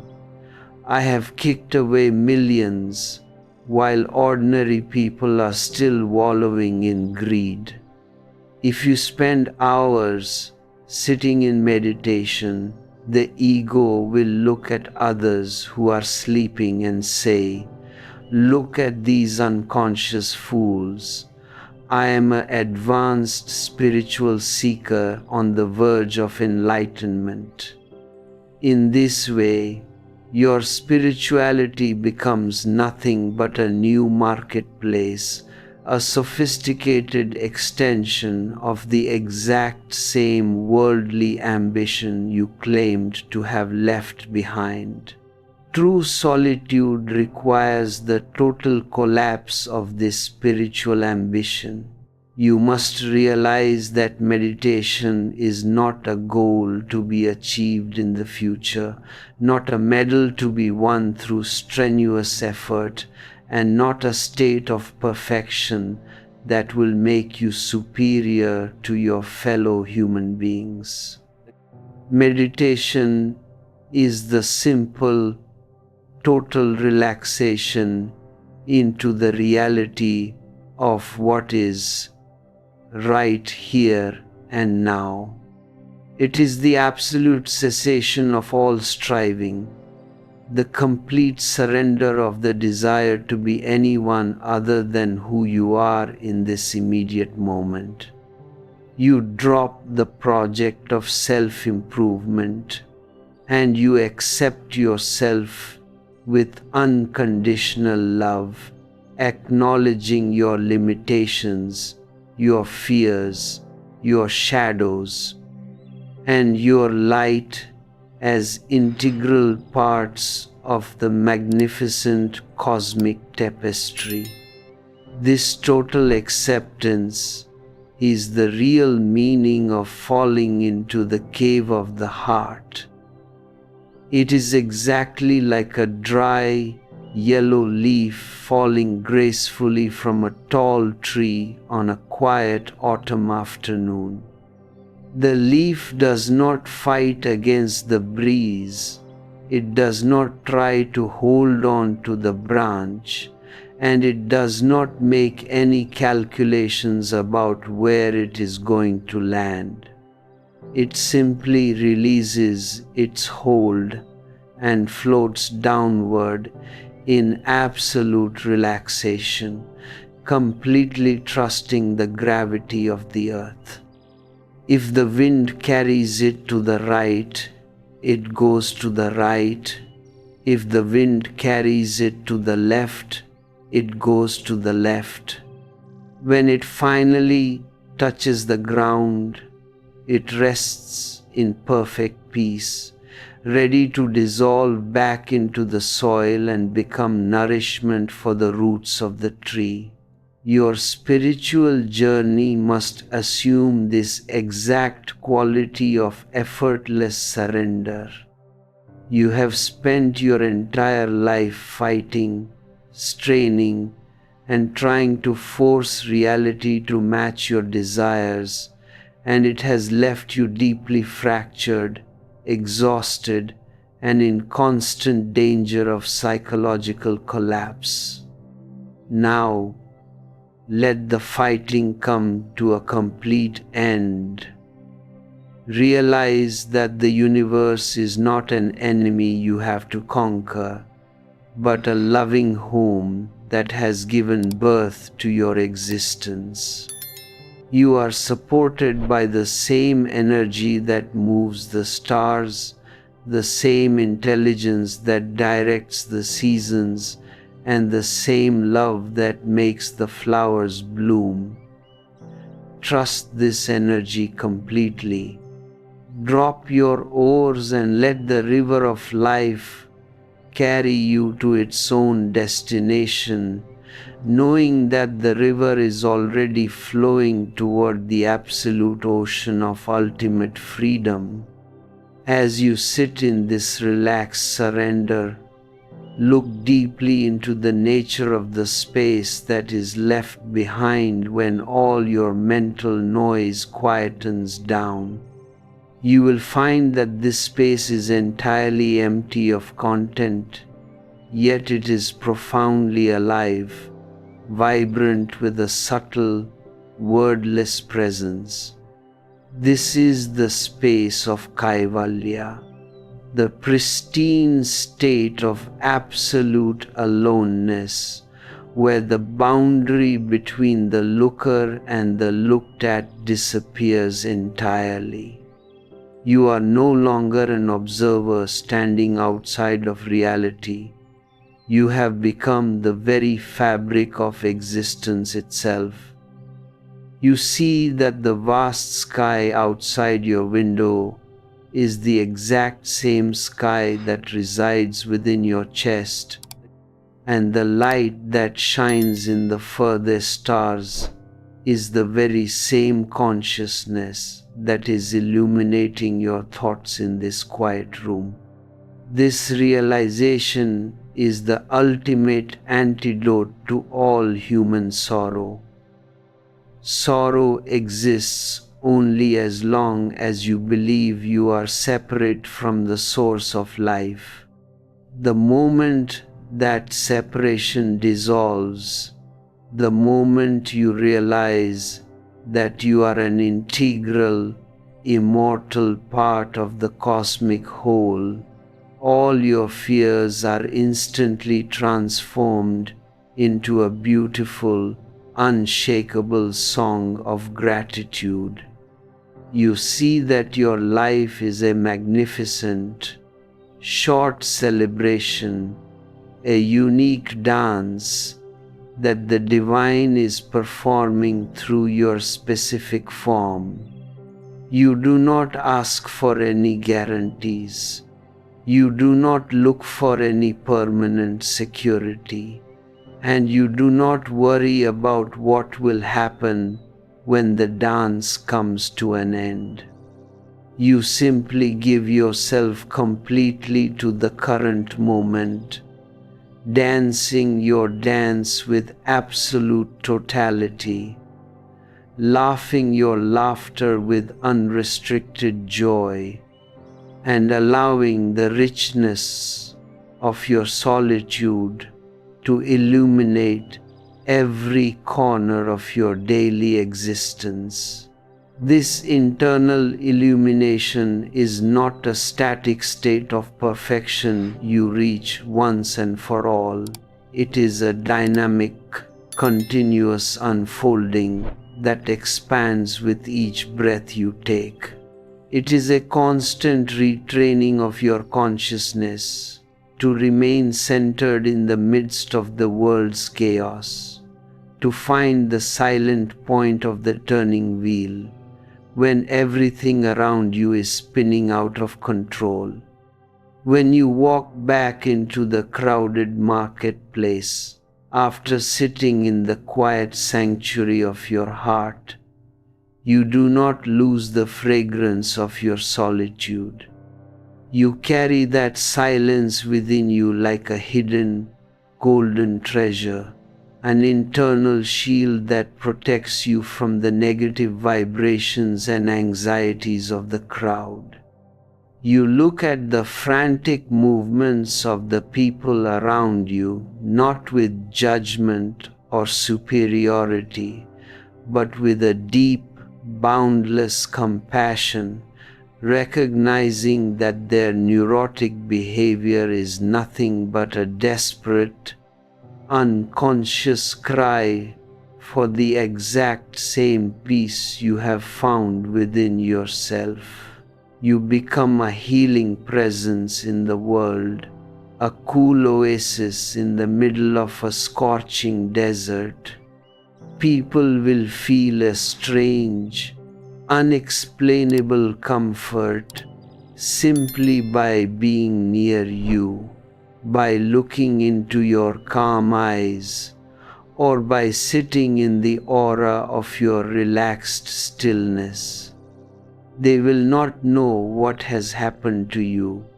They will not understand the scientific alignment of your spine or the total convergence of your senses, but they will recognize the ancient, long forgotten fragrance of authentic freedom.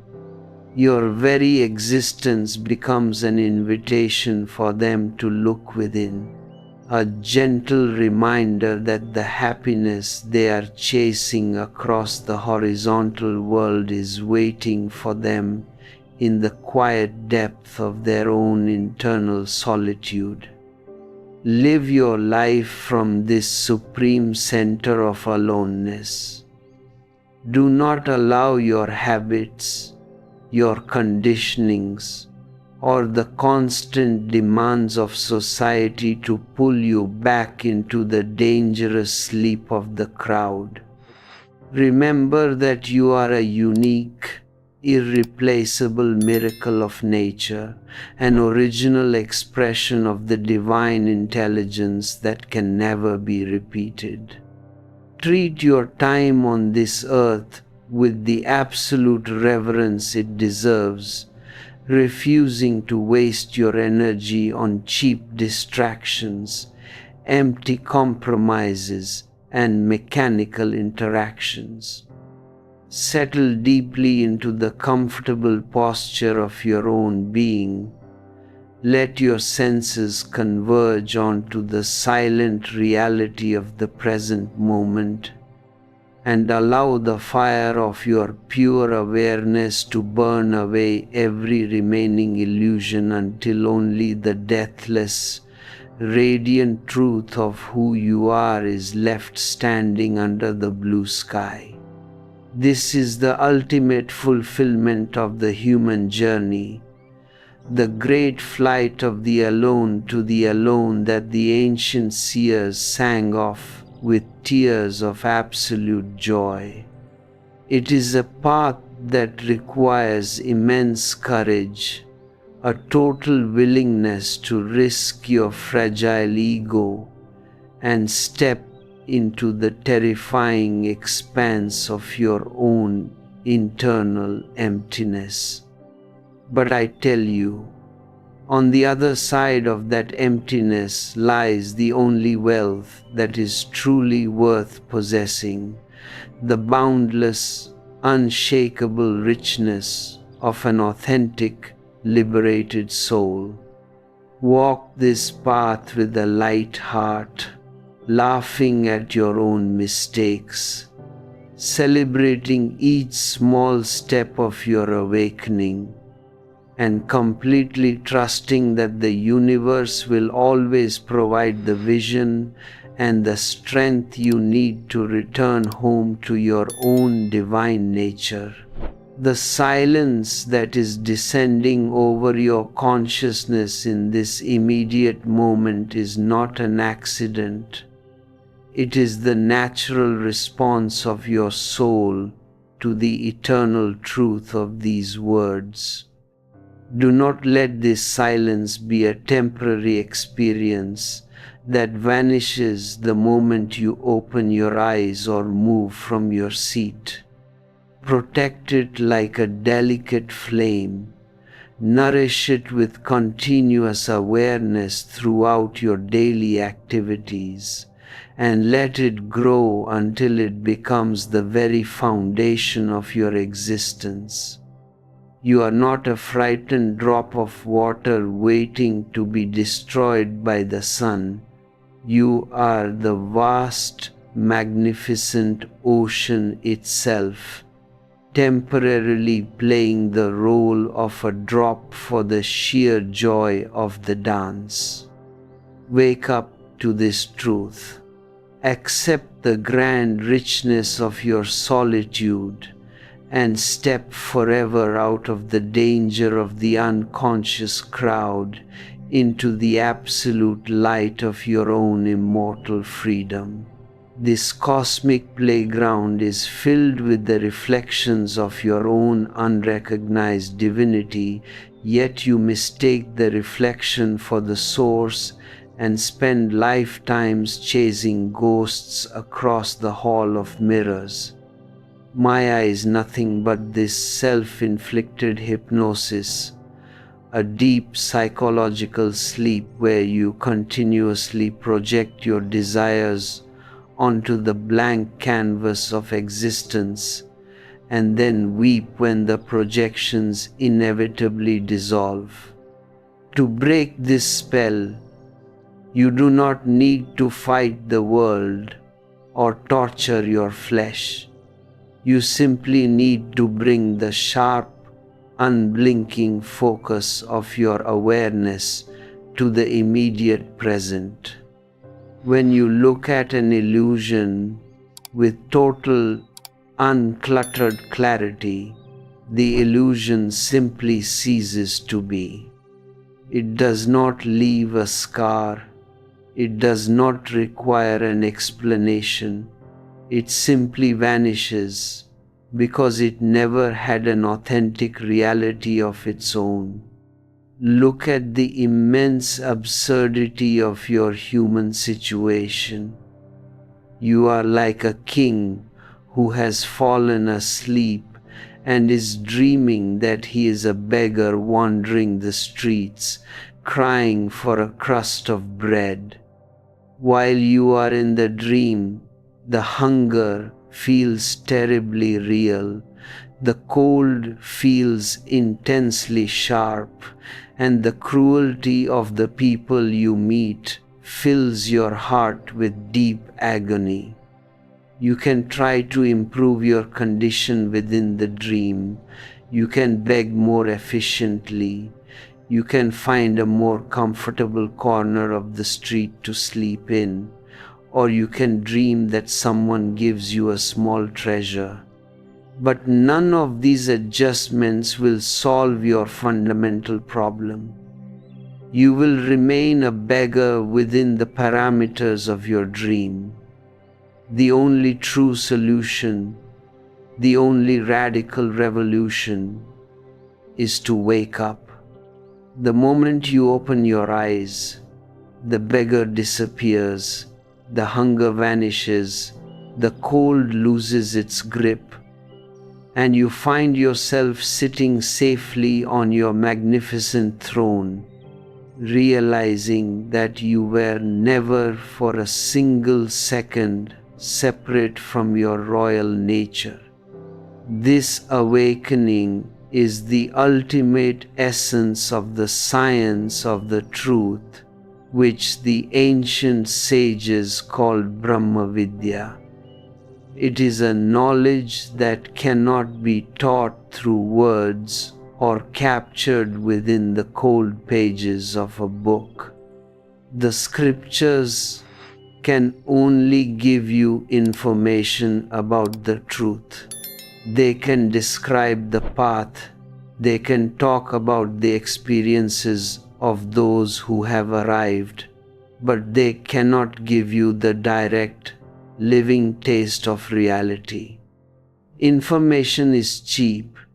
It can be gathered effortlessly from any library or university, but it will only stuff your intellect and create a false, dangerous illusion of spiritual growth. You can become a massive scholar. You can memorize all the ancient sutras and repeat them with beautiful precision, but your life will remain exactly as empty and anxious as it was before.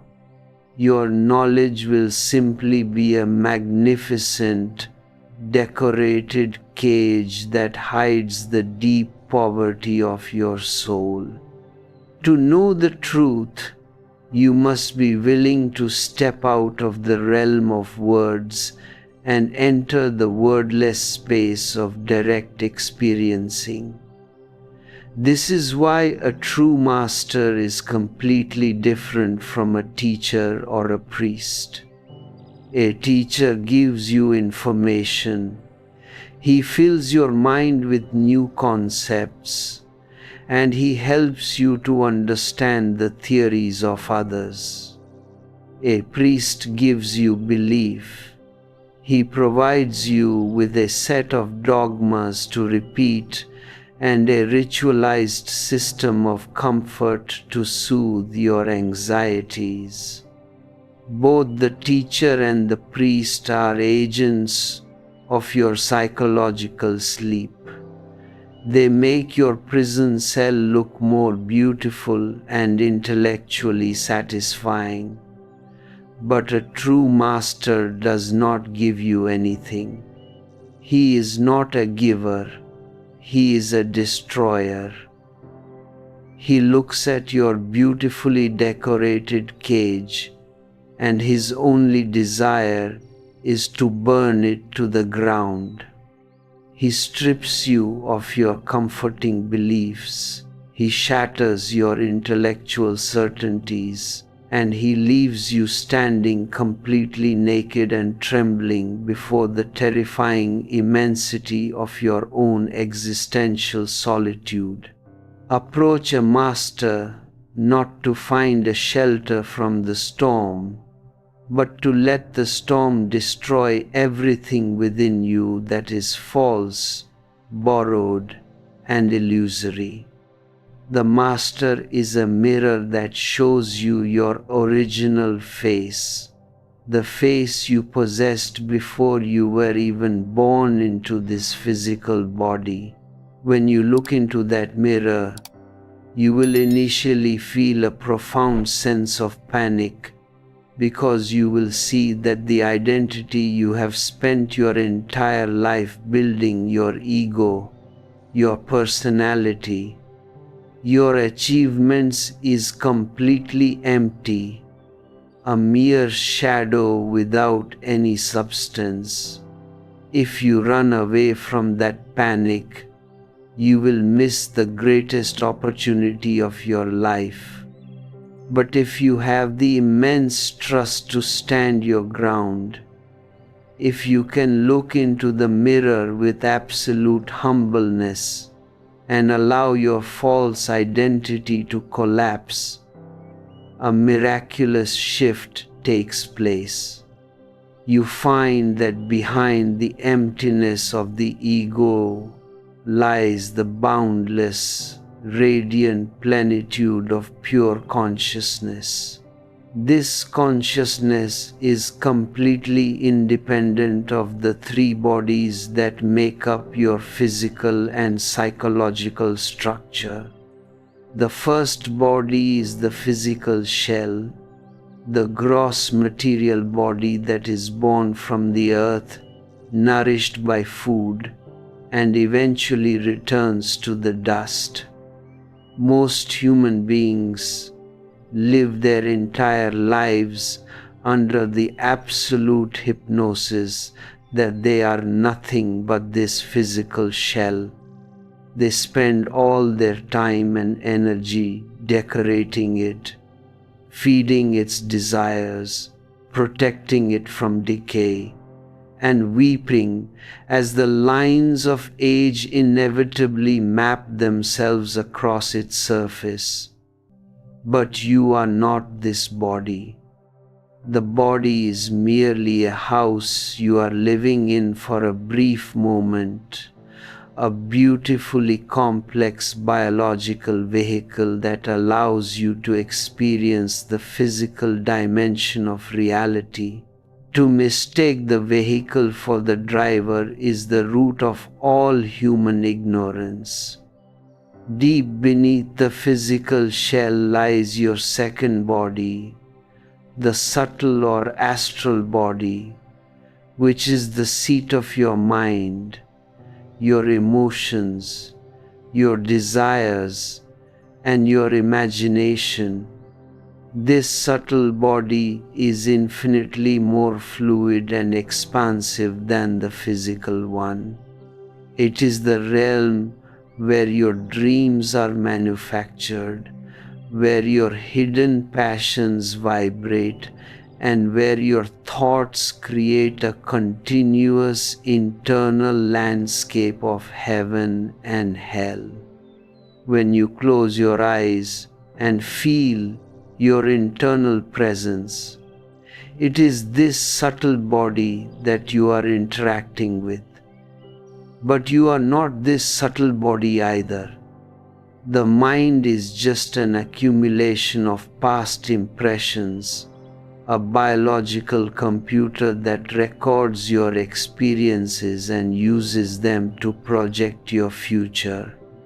You are the space in which the mind functions, the clear awareness that can observe the thoughts and emotions passing through the subtle body without being swept away by them. Still deeper, hidden behind the subtle mind, lies your third body, the causal body, which is the ultimate repository of your raw life energy, your unconscious blueprints, and the deep, dormant seeds of your past actions. This causal body is the layer of total darkness, the deep, dreamless sleep where your individual identity dissolves into a state of potentiality before returning to the surface of life. It is the root from which both your physical actions and psychological thoughts arise. To penetrate this causal body requires an intensity of awareness that is completely unknown to the ordinary mind. It requires you to pass through the absolute blackness of your own unconsciousness and remain perfectly alert, keeping the lamp of your witnessing presence burning bright in the midst of the total void. When you can stand as a witness, even to the causal body, you have arrived at the ultimate peak of human evolution. You have gone beyond the physical, beyond the subtle, and beyond the causal, entering into the pure, unconditioned state of the self, which the ancient sages called the fourth state, or Turiya. In this state, there are no more boundaries, no more divisions, and no more illusions of separation. You see that the infinitesimal and the cosmic are not two opposite realities, but the exact same consciousness expressing itself through different dimensions. The tiny spark of awareness that sits within your chest is revealed to be the very same fire that ignites the suns, moves the galaxies, and breathes life into the entire universe. You look at the macrocosm and you look at the microcosm and you find that they are completely one, a seamless, indivisible ocean of pure, ecstatic being. This absolute unity is the true meaning of the ancient declaration. Thou art that. You are not a separate fragment trying to find a home in a foreign universe. You are the universe itself, temporarily experiencing itself through a specific focal point. When this realization dawns upon your consciousness, the need for all outer relationships completely disappears.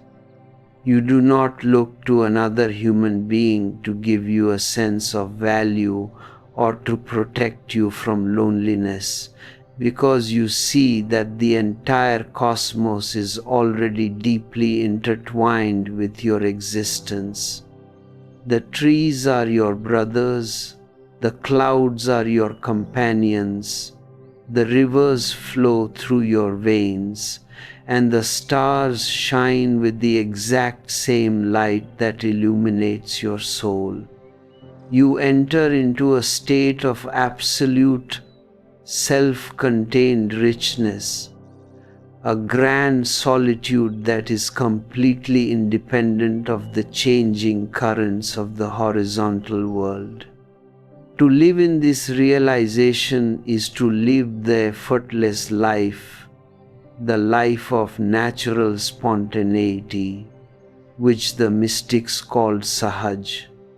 Our modern society is deeply obsessed with effort, with doing, with achieving, and with making things happen through sheer willpower. You are constantly told that you must fight against your nature, that you must discipline your body, control your mind, and strive for some future state of perfection. This continuous struggle creates an immense amount of internal friction, splitting your energy into two competing camps and leaving you in a state of perpetual exhaustion and anxiety. You become a battleground where the ideals of your intellect are constantly warring against the realities of your biology turning your life into a bitter, unnatural tragedy. Meditation is the absolute cessation of this internal warfare. It is not an achievement that you reach through strenuous effort, but the radical relaxation into non-doing. It is the art of sitting silently, doing absolutely nothing, and letting the spring come and the grass grow by itself. You do not try to control your thoughts. You do not try to purify your desires, and you do not try to become a holy person according to the arbitrary rules of the priests. You simply sit in perfect comfort, allowing everything within you to be exactly as it is, without any judgment, without any choice, and without any desire to change anything. You become like a clear, silent mirror that reflects the entire passing show of your body and mind with absolute neutrality and unconditional love. When you stop fighting your nature, your energy naturally begins to settle down and return to its source. The constant leakage of your life force through frantic activity and mental anxiety is suddenly arrested, and your internal reservoirs begin to overflow with a magnificent, radiant vitality. This overflow of energy is what automatically activates the hidden spiritual centers within your subtle body, which the ancient yogis called the chakras. This activation does not happen through forced pranayama or violent physical exercises. It is the spontaneous consequence of complete relaxation and alignment. Your life force begins to rise vertically up through the central channel of your spine, like a brilliant column of liquid light, transforming your entire biological and psychological structure as it moves toward the crown of your head. As this hidden energy rises, it dissolves the ancient structural blocks that have kept your consciousness imprisoned within the lower realms of survival, fear, and greed. You find yourself breaking out of the narrow cage of your individual ego and expanding into the boundless expanse of cosmic awareness. You begin to experience reality not through the distorted lens of your personal history and conditioning, but as it truly is, in its pristine, unmediated immensity. You see that life is a grand, continuous celebration, a magnificent dance of energy that has no beginning and no end. You become a pure vehicle for this cosmic dance, moving through the world with an absolute, light-hearted freedom, untethered by the worries of yesterday, and completely open to the miraculous possibilities of right now. To help you anchor this radiant transformation in your daily physical reality, you can look into the deep keys and practical maps of consciousness that are laid out for you in the digital world. For those who are ready to break out of the mechanical habits of the crowd and permanently establish themselves in the highest peaks of their inner alignment, the silent guide is available. You can read the comprehensive pages of the Hidden Energy Protocol Reclaim Your God Mode ebook, which is waiting for you with a direct link placed down in the description below. Let this offering be a silent, powerful tool that supports your daily return to the cave of the heart, allowing your inner transformation to unfold with absolute clarity, scientific precision, and effortless grace as you step fearlessly into the magnificent playground of your own ultimate nature. This immortal freedom is not something that you have to travel far to find, because the distance between you and the ultimate reality is exactly zero.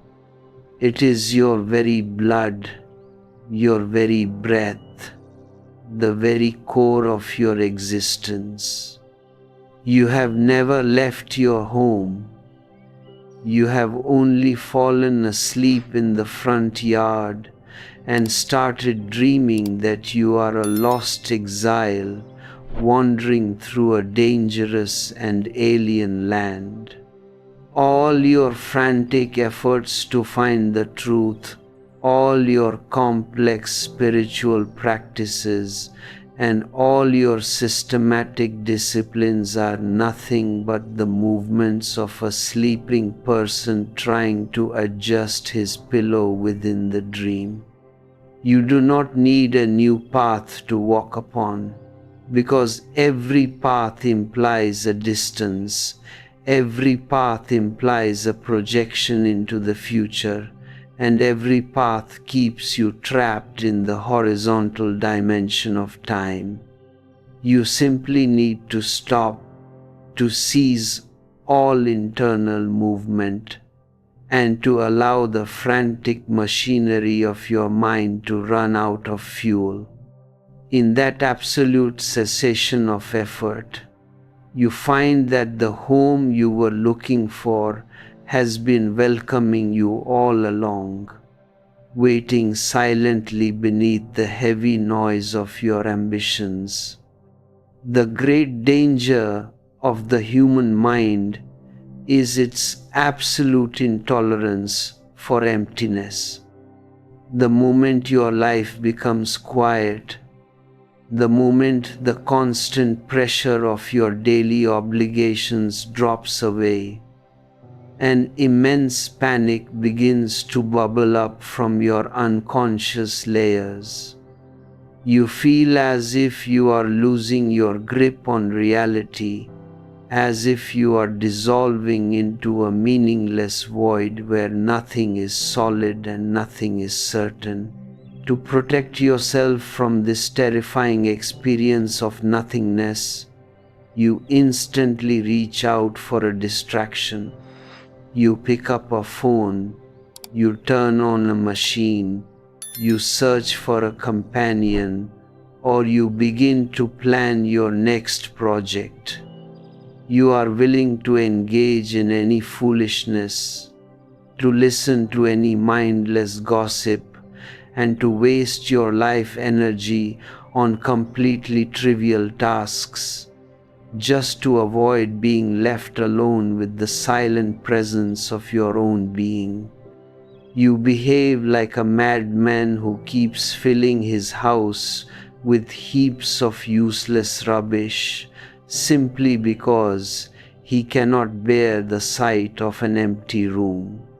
This frantic flight from emptiness is the ultimate source of all your structural psychological dependencies. You believe that you love your partner, that you are dedicated to your family, and that you are deeply invested in your social commitments. But if you look at yourself with uncompromising honesty, you will find a far darker truth. Your so-called love is nothing but a sophisticated form of exploitation a desperate attempt to use the other person as a shield against your own internal poverty. You are terrified of your own company, and because you cannot stand yourself, you force someone else to stand you. You look into the eyes of your lover not to see their unique reality, but to see a reflection that confirms your own fragile existence. You use the other as an entertainment machine, a psychological drug that keeps your deep-seated anxieties anesthetized. This is why your relationships are so fragile, so full of underlying tension, and so prone to sudden eruptions of jealousy and possessiveness. The moment the other person refuses to play the role of your mirror, the moment they demand their own freedom, your illusion of love instantly shatters, revealing the raw, ugly wound of your original dependence. True aloneness is the complete reversal of this internal poverty. It is not the painful isolation of a person who has been rejected by the world, but the magnificent, self-contained richness of a soul that has discovered its own internal infinity.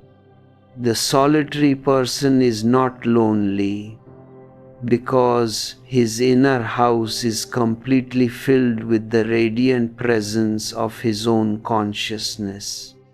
He does not look to the other to give him a sense of value. He does not look to society to give him a sense of security, and he does not look to material success to give him a sense of reality. He is already an emperor within his own interiority, overflowing with a sublime, uncaused bliss that requires no external validation. He can exist in the midst of a dense, chaotic crowd, or sit completely alone in a remote mountain cave, and his inner weather remains absolutely untouched.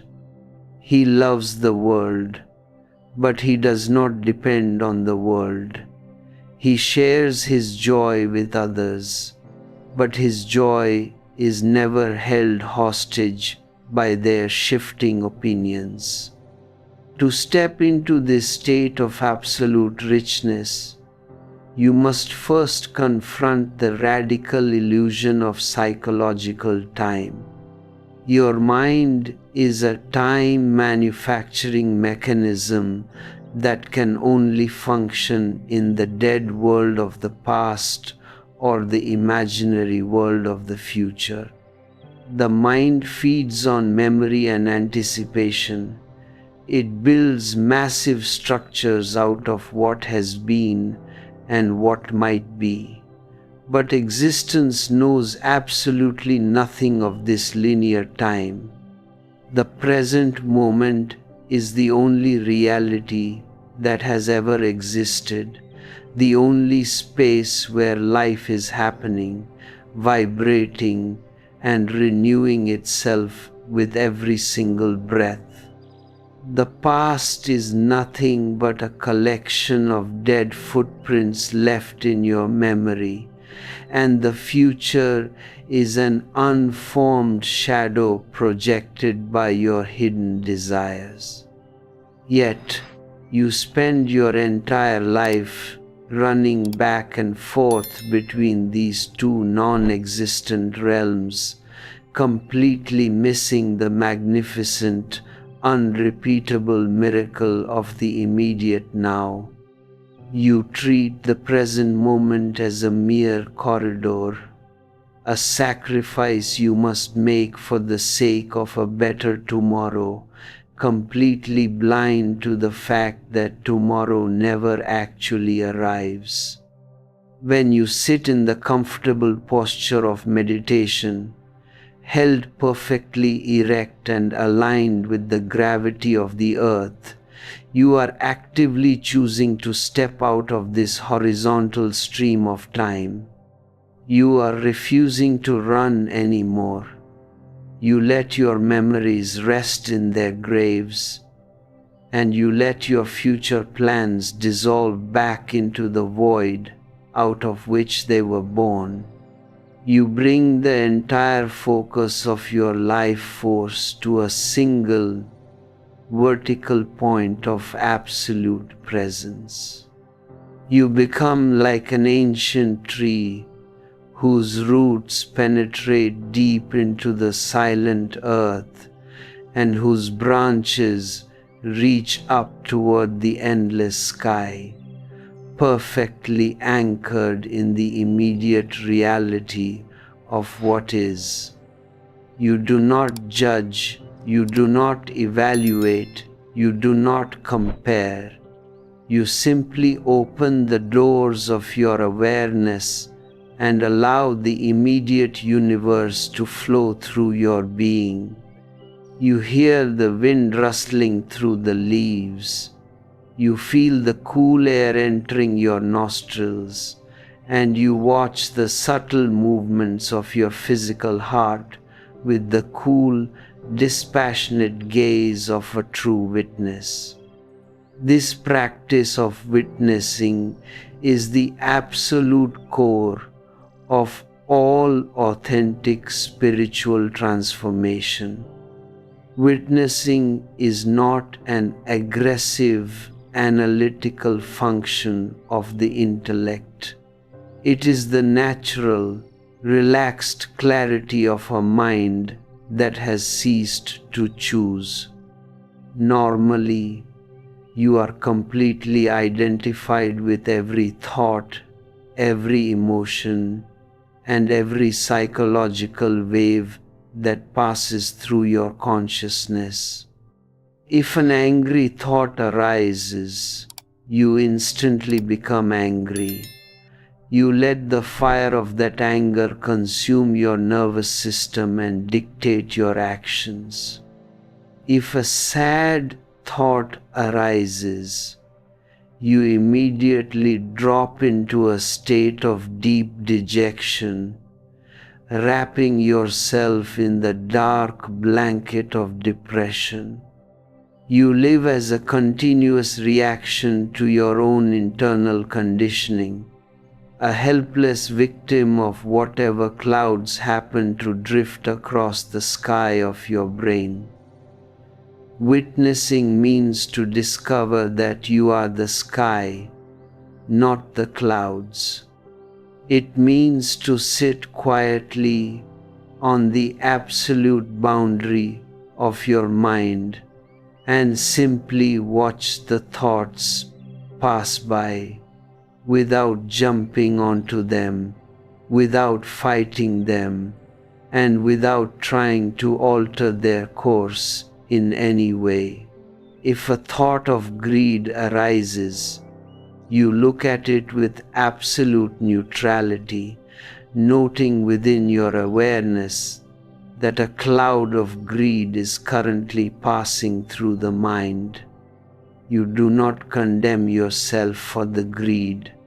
You do not try to cultivate an artificial state of generosity, and you do not let the ego turn the greed into a source of guilt. You simply look at it, keeping a deep, conscious distance between yourself and the mental phenomenon. If a beautiful, holy, or loving thought arises, you look at it with the exact same detached curiosity, refusing to puff yourself up with pride or become identified with the purity of the thought.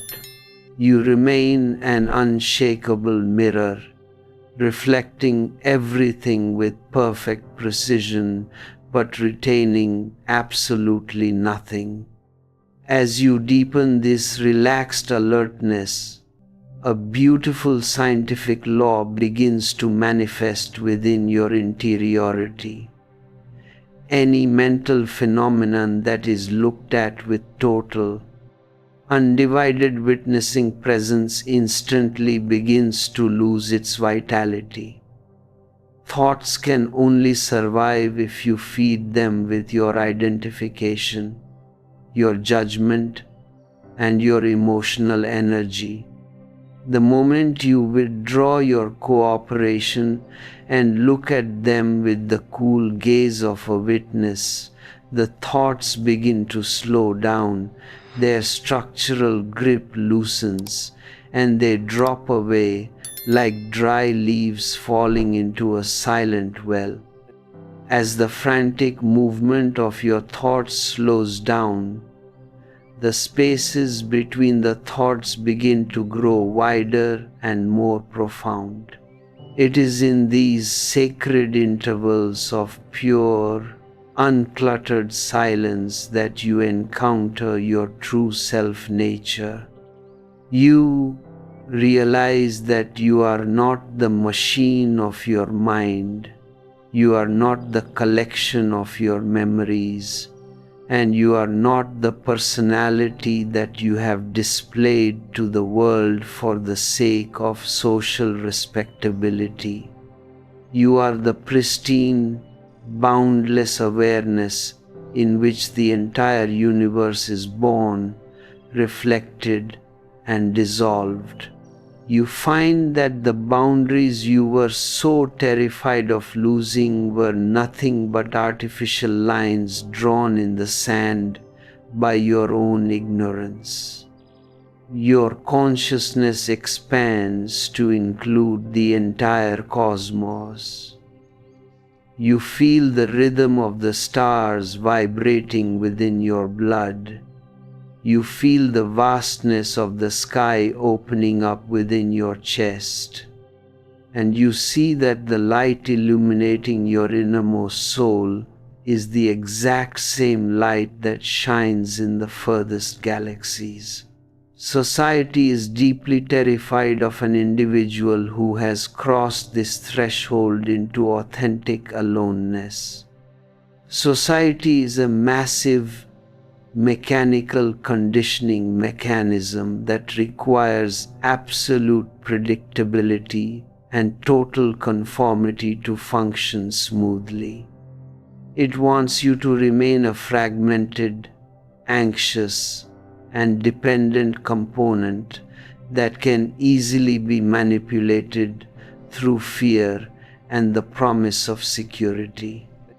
It wants you to feel constantly inadequate on your own, so that you will continuously look to its institutions, its moral codes, and its economic structures to give you a sense of identity and purpose. The moment you discover the boundless richness of your own solitude, you instantly become a non-measurable phenomenon. You cannot be blackmailed through the threat of isolation. You cannot be driven by the cheap carrots of social prestige, and you cannot be forced into a state of blind obedience by the decrees of the priests. You become a radical rebel, a free agent who walks through the world with absolute integrity, living according to his own inner light and refusing to sacrifice his authentic truth for the sake of mass comfort or respectability. This radical rebellion is not an aggressive, destructive movement directed against the world. It is the ultimate manifestation of true, unconditioned compassion. A person who lives in a state of psychological fragmentation can never truly love anyone, because his love is always driven by an underlying need, a hidden desire to possess and exploit the other for his own comfort. He treats the other person as a commodity, an object to be collected and controlled to safeguard his own fragile ego. This is why your families, your societies, and your nations are in a state of continuous conflict and underlying violence. You are all beggars trying to steal from each other's empty bowls, leading to a state of perpetual frustration and mutual resentment. But the individual who has found his center within the richness of solitude has no more needs to fulfill. He is an overflowing fountain of absolute joy, a rain cloud so heavy with the waters of bliss that it must shower its treasure upon the earth simply to unburden itself. When the solitary person loves, his love has an entirely different geometric quality. It is not a trade, not an agreement, and not a strategy to escape his own isolation. It is a spontaneous, unconditional sharing of his abundant inner wealth. He gives his love exactly like a lamp radiates its light into the darkness, without selecting who receives the rays, without demanding any gratitude, and without keeping any accounts of his generosity. If a saint approaches the lamp, it illuminates the saint. If a sinner approaches, it illuminates the sinner with the exact same total indifference. His love is a pure gift, a non-binding fragrance that enters your life without creating a single chain, without imposing a single expectation, and without demanding that you change your reality to satisfy his ego. This is the only form of love that has the power to heal the deep wounds of human consciousness, the only love that liberates both the giver and the receiver from the exhausting prison of dependence. To remain anchored in this overflowing center, you must be continuously alert to the subtle and sophisticated strategies that your ego will deploy on the spiritual path. The ego is an incredibly skilled shapeshifter, a master of deception that can adapt itself to any discipline, any philosophy, and any renunciation. If you drop your worldly ambitions and leave the marketplace, the ego will instantly take hold of your lifestyle and create a new, holy throne for itself. It will say within your heart, "Look how pure I am. Look how detached I am. Look how far I have risen above the dirty material pursuits of ordinary humanity." If you spend years practicing physical austerities and silent meditations, the ego will look at those who are still caught in the illusions of the world and say, "Look at these unconscious fools. I am an advanced spiritual traveler on the absolute verge of cosmic enlightenment." Your spirituality simply becomes a new form of commerce, a hidden marketplace where you are using your virtues to purchase a higher status in the world beyond death. True renunciation has nothing to do with this holy showmanship. It is the total, unconditional collapse of all internal ambition, including the ambition to become enlightened. Meditation is not a destination you reach in the future through hard labor, not a trophy you win through spiritual competition, and not a state of elite perfection that isolates you from the rest of existence. Meditation is the simple, radical relaxation into the immediate reality of what is right here and now. It is the complete surrender of the project of self-improvement, the total drop of the neurotic idea that you must become someone else to be worthy of existence. You accept yourself with absolute unconditional love, embracing your limitations, your fears, your dark shadows, and your radiant light as integral, beautiful threads in the magnificent cosmic tapestry.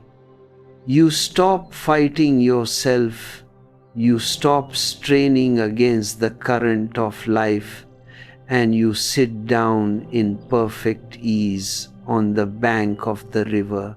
This total relaxation is the exact meaning of falling into the cave of the heart. It is a movement that cannot be performed through willpower, because willpower is the tool of the ego, the very force that keeps you tense, divided, and disconnected from the source of life. You must learn the art of let back, the art of effortless surrender, allowing your individual identity to dissolve into the cosmic ocean, exactly like a drop of morning dew melts into the vastness of the sea under the warm rays of the sun. You release your hold on all your intellectual constructs, all your worries, and all your frantic plans for tomorrow. You trust the intelligence of existence completely, knowing that the same organic power that manages the movement of the stars and directs the growth of the forest is fully capable of looking after your brief life journey. You drop your oars, you relax your muscles, and you let the deep current of life carry your boat to its own destination. As you settle into this effortless surrender, the boundary between the inner world and the outer world begins to wash away like a sand castle under a rising tide. You look at the vast expanse of the sky and you see that the sky is not outside you, it is moving directly within your own awareness. You look at the deep beauty of a flower and you realize that the flower's reality is an inseparable extension of your own capacity to perceive it. The observer and the observed melt into a single, unified phenomenon of pure experiencing. You see that the entire cosmos is a single, unbroken sheet of consciousness, a magnificent, multidimensional dance where the infinitesimal particle and the cosmic infinity are performing the exact same melody of absolute bliss. You are no longer a separate, isolated fragment shivering in a cold and hostile universe. You are the very fabric of existence itself, playing all the roles, dancing all the dances, and experiencing yourself through an endless variety of forms.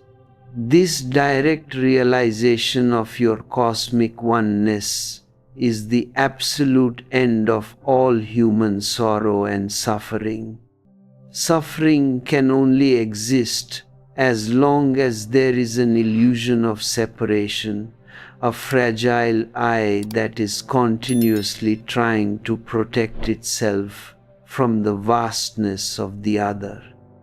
The moment the other disappears into the oneness of your own aloneness, all fear instantly evaporates, leaving behind a profound, unshakable song of absolute gratitude.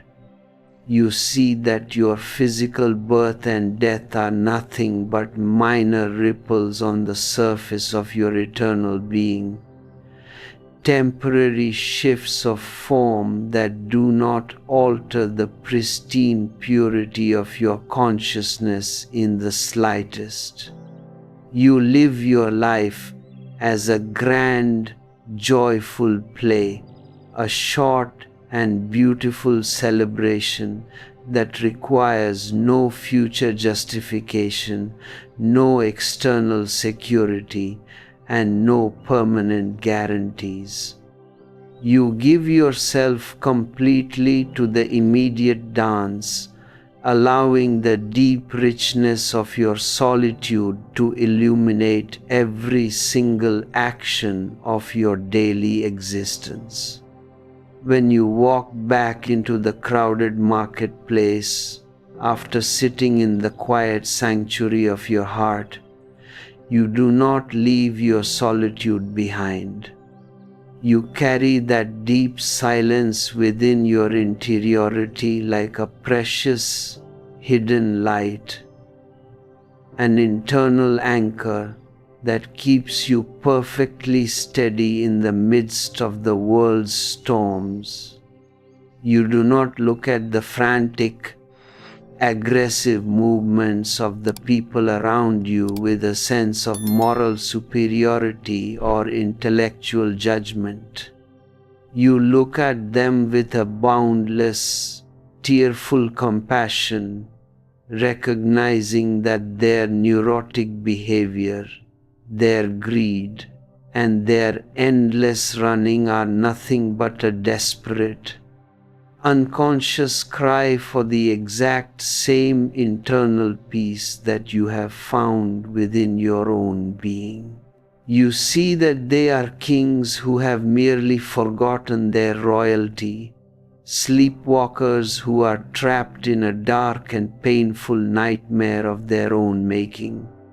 Your very presence becomes a quiet invitation for them to wake up, a cool, healing shadow in the middle of a hot and scorching desert.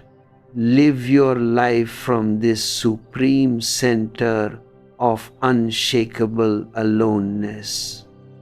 Do not allow the mechanical habits of society, the expectations of your loved ones, or the old dormant conditionings of your mind to drag you back into the dangerous sleep of the crowd.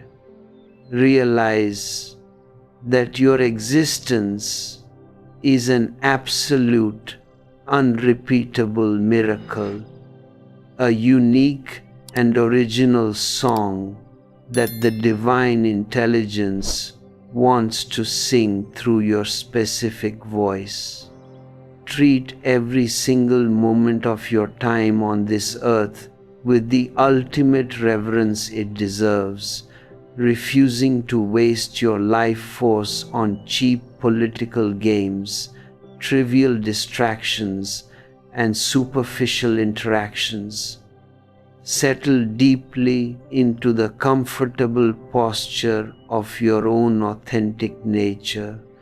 Let the faculties of all your sense organs converge onto the silent reality of the immediate present, and allow the fire of your pure, undivided awareness to burn away every remaining illusion until only the deathless, radiant truth of who you are is left standing under the eternal sky. This is the ultimate fulfillment of the spiritual quest, the grand flight of the alone to the alone that satisfies the deepest, most hidden longing of human consciousness.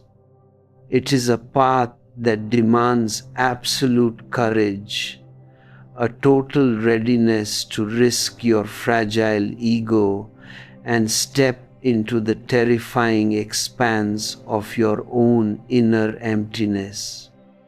But I tell you, on the other side of that emptiness lies the only kingdom that is truly worth conquering, the boundless, unshakable richness of a liberated and awakened soul.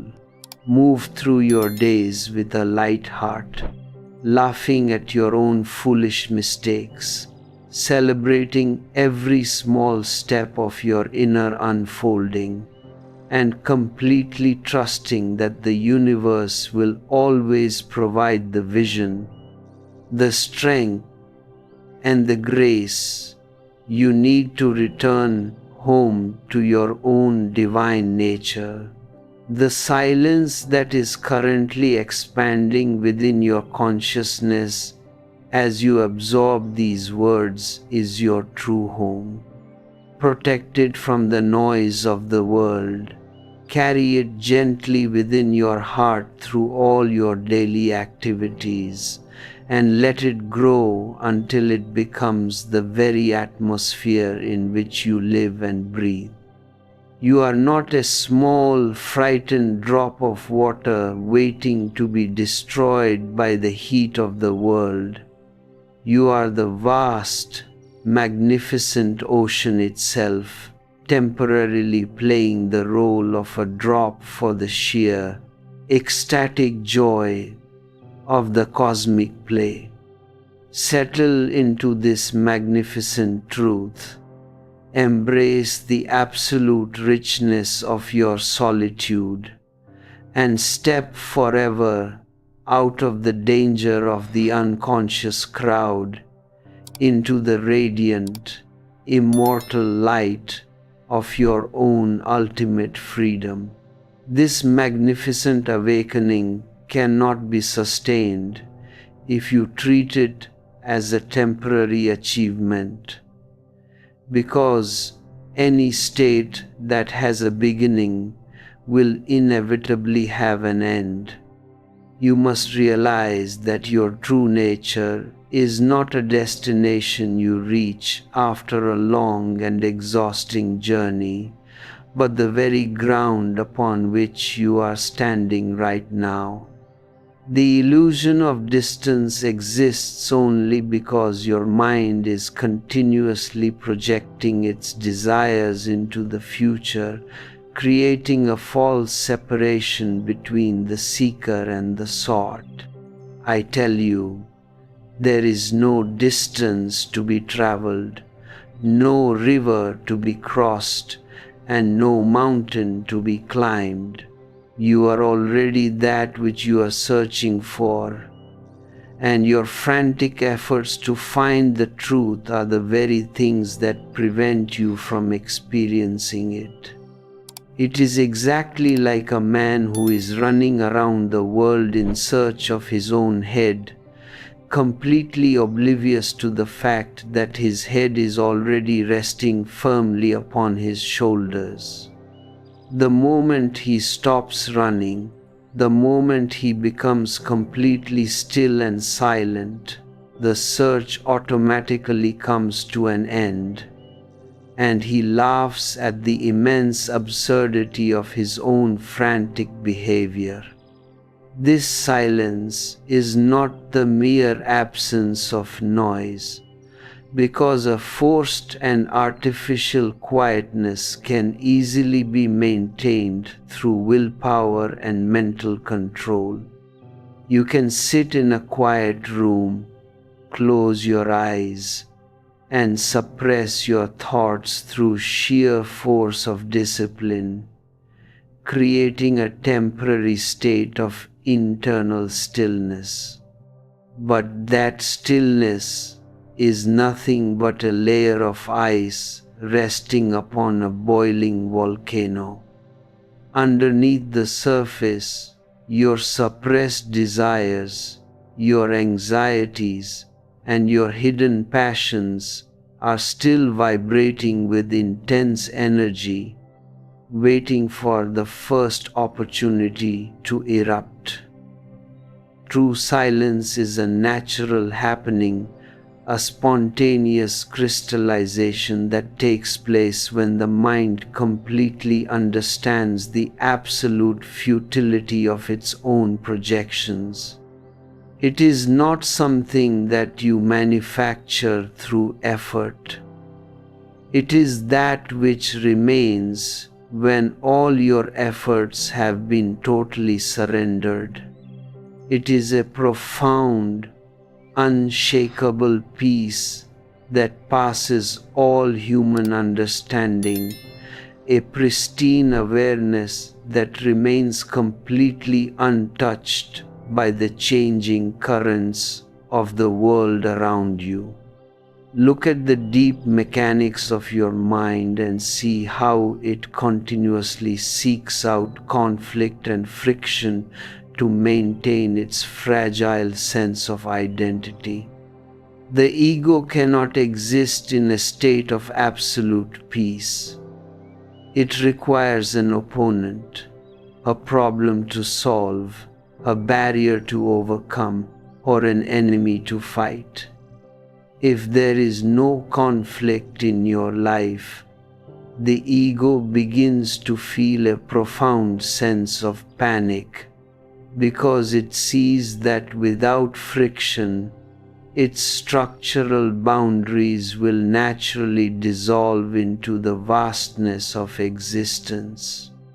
To protect itself from this dissolution, the mind will deliberately invent problems where none exist, transforming simple, everyday situations into complex psychological dramas. You will find yourself arguing with your loved ones over completely trivial matters, manufacturing anxieties about the future, or obsessing over past heartbreaks, simply because the friction of that suffering assures you that you are still someone separate and distinct. You have become addicted to your own misery, because the misery acts as a heavy anchor that keeps your individual identity tethered to the horizontal plane of time. To break this addiction, you must learn the art of total, unconditional non-doing. This does not mean that you become lazy, inactive, or irresponsible in your outer life. It means that you drop the illusion of the doer on the inside. When you walk, let the walking happen spontaneously, without allowing the ego to claim ownership of the movement. When you speak, let the words flow out of your inner emptiness, acting as a pure instrument for the cosmic intelligence that breathes life into the entire universe. You see that you are not the driver of the vehicle, but a passenger who is being carried gracefully along the stream of existence. This shift from doing to being is the ultimate mutation of human consciousness, a radical surrender that instantly releases you from the heavy burden of vertical stress and anxiety. You no longer carry the weight of the world upon your fragile shoulders. You simply float like a white cloud in the endless sky, allowing the wind to carry you wherever it pleases. This effortless existence is completely incomprehensible to a society that is deeply rooted in the pathology of ambition and aggressive achievement. Society has trained you from the moment of your birth to treat your life as a continuous war, a competitive race where you must constantly fight against others to secure your survival and status.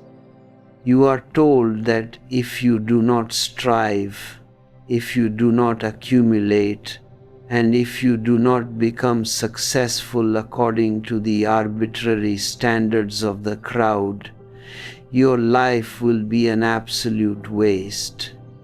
This continuous conditioning has split your energy into two competing camps, creating a deep state of internal division where your natural impulses are constantly warring against the ideals of your intellect. You have become a deeply fractured, anxious, and exhausted creature, a mechanical puppet whose strings are pulled by the invisible hands of mass opinion and cultural programming. The individual who discovers the grand richness of his own aloneness instantly steps out of this collective madness. He becomes completely invulnerable to the manipulation of the crowd because he has found the ultimate treasure within the sacred sanctuary of his own being. He does not need your validation to feel beautiful. He does not need your titles to feel important, and he does not need your institutions to feel secure. His joy is an independent, self-renewing fountain that bubbles up from the absolute depth of his own soul, entirely free from the shifting currents of external circumstances. He can walk through the busy marketplace with total grace and integrity, participating in the daily play of life with absolute seriousness, yet remaining completely detached from the outcome of the game. He treats the world as a grand, beautiful stage where he is performing a temporary role, never for a single second mistaking his character for his authentic identity. This detached participation is the true meaning of the cosmic play, which the ancient mystics called Leela. In Laila, there is no target to be achieved, no final destination to be reached, and no heavy sense of purpose to be fulfilled. The play itself is the ultimate justification of its own existence. It is a spontaneous, exuberant overflow of creative energy that happens simply for the sheer joy of the dance. When you look at the universe with clean, unclouded eyes, you see that everything in nature is engaged in this grand, beautiful play. The stars are not racing toward a final finish line. They are dancing across the endless expanse of the night sky. The rivers are not running out of anxiety to reach the sea. They are singing their unique songs as they wind gracefully through the valleys. The flowers do not bloom to achieve a social status. They open their petals to the sun simply because it is their natural expression to share their beauty with the wind. Your life must assume this exact quality of spontaneous playfulness. Drop the heavy, serious project of self-improvement and allow yourself to relax completely into the reality of who you are right now. The idea that you must change yourself, that you must eliminate your flaws and cultivate an artificial state of holiness, is the ultimate deception created by the moralists and the priests. They have given you a set of impossible ideals to strive for, ensuring that you will live your entire life in a state of continuous guilt, inadequacy, and internal conflict. They tell you that you are a sinner, that you are broken, and that you must perform endless rituals and disciplines to earn the love of the divine. But I tell you, you are already perfect exactly as you are. Your flaws, your fears, your shadows, and your radiant light are all essential, beautiful expressions of the cosmic intelligence that has given birth to your form. There is nothing to be fixed, nothing to be corrected, and nothing to be changed. There is only a reality to be observed, embraced, and celebrated with absolute totality. When you bring this attitude of radical, unconditional self-acceptance into the quiet cave of your heart, the internal division that has kept you exhausted for lifetimes instantly collapses.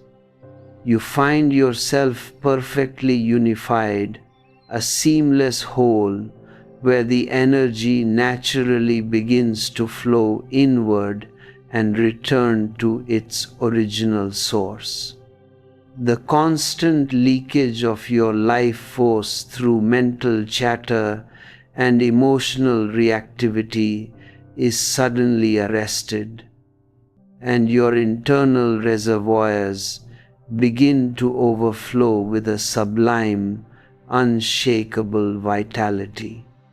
This vertical movement of your life force is what naturally opens the hidden portals of your subtle structure, activating the deeper centers of awareness that reside beyond the physical body. This transformation does not happen through forced biological manipulations or rigid postures. It is the spontaneous consequence of complete internal relaxation and alignment. As this inner clarity expands, you begin to see that the world you have previously called reality was nothing but a massive hallucination, a deep psychological hypnosis created by your own identification with the mind. You see that your thoughts are not your own.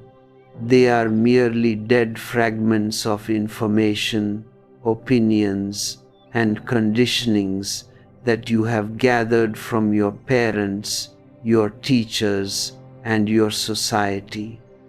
Your mind is like an old dusty mirror that has been exposed to the marketplace for too long. It has collected so many external images and reflections that it can no longer show you your own original face. Meditation is simply the act of wiping the dust off that mirror, clearing away the accumulated garbage of lifetimes until the clear sky of your pure consciousness is revealed in all its pristine grandeur. In that clarity, you discover the profound art of total witnessing, or sakshi. You see that there is a vast, unbridgeable distance between you and the stream of your thoughts. The mind is a busy factory that continuously manufactures ideas, desires, anxieties, and fears, but you are the silent, spacious awareness in which that factory operates. You look at the movements of your intellect with the exact same neutrality that you look at the passing traffic on a busy street outside your window. If a thought of anger drifts across the screen of your consciousness, you do not try to suppress it, nor do you allow yourself to be carried away by its destructive fire. You simply watch it pass by, noting within your awareness that a cloud of anger is currently moving through the mental landscape. You remain perfectly steady at your center, an unshakable mirror that reflects everything with absolute precision but retains absolutely nothing. As you practice this relaxed alertness, the thoughts naturally begin to lose their nutritional supply. A thought can only survive within your mind if you feed it with your attention, your judgment, your emotional reaction, or your identification. The moment you withdraw your cooperation and look at it with the cool, dispassionate gaze of a true witness, the thought begins to wither away like a plant that has been denied water. The intervals between your thoughts grow wider, revealing beautiful, luminous glimpses of pure, unadulterated emptiness. It is in these sacred intervals, in these spaces of complete mental cessation, that you cross the threshold into the ultimate reality. You find that you are not a separate, isolated drop of water shivering in a cold and hostile universe, but the vast, magnificent ocean itself, temporarily experiencing itself through a specific focal point in time and space. This realization is the absolute end of all human sorrow and suffering, because suffering can only exist as long as there is an illusion of separation, a fragile, neurotic ego that is continuously trying to protect its artificial boundaries from the immensity of the cosmos. The moment those boundaries dissolve into the richness of your absolute aloneness, all fear instantly evaporates, leaving behind a profound, unshakable song of pure gratitude. You see that your physical birth and death are nothing but minor, insignificant ripples on the surface of your eternal being, temporary shifts of form that do not alter the pristine purity of your consciousness in the slightest degree. You live your life as a grand, joyful celebration, a short and beautiful dance that requires no future justification, no external security, and no permanent guarantees.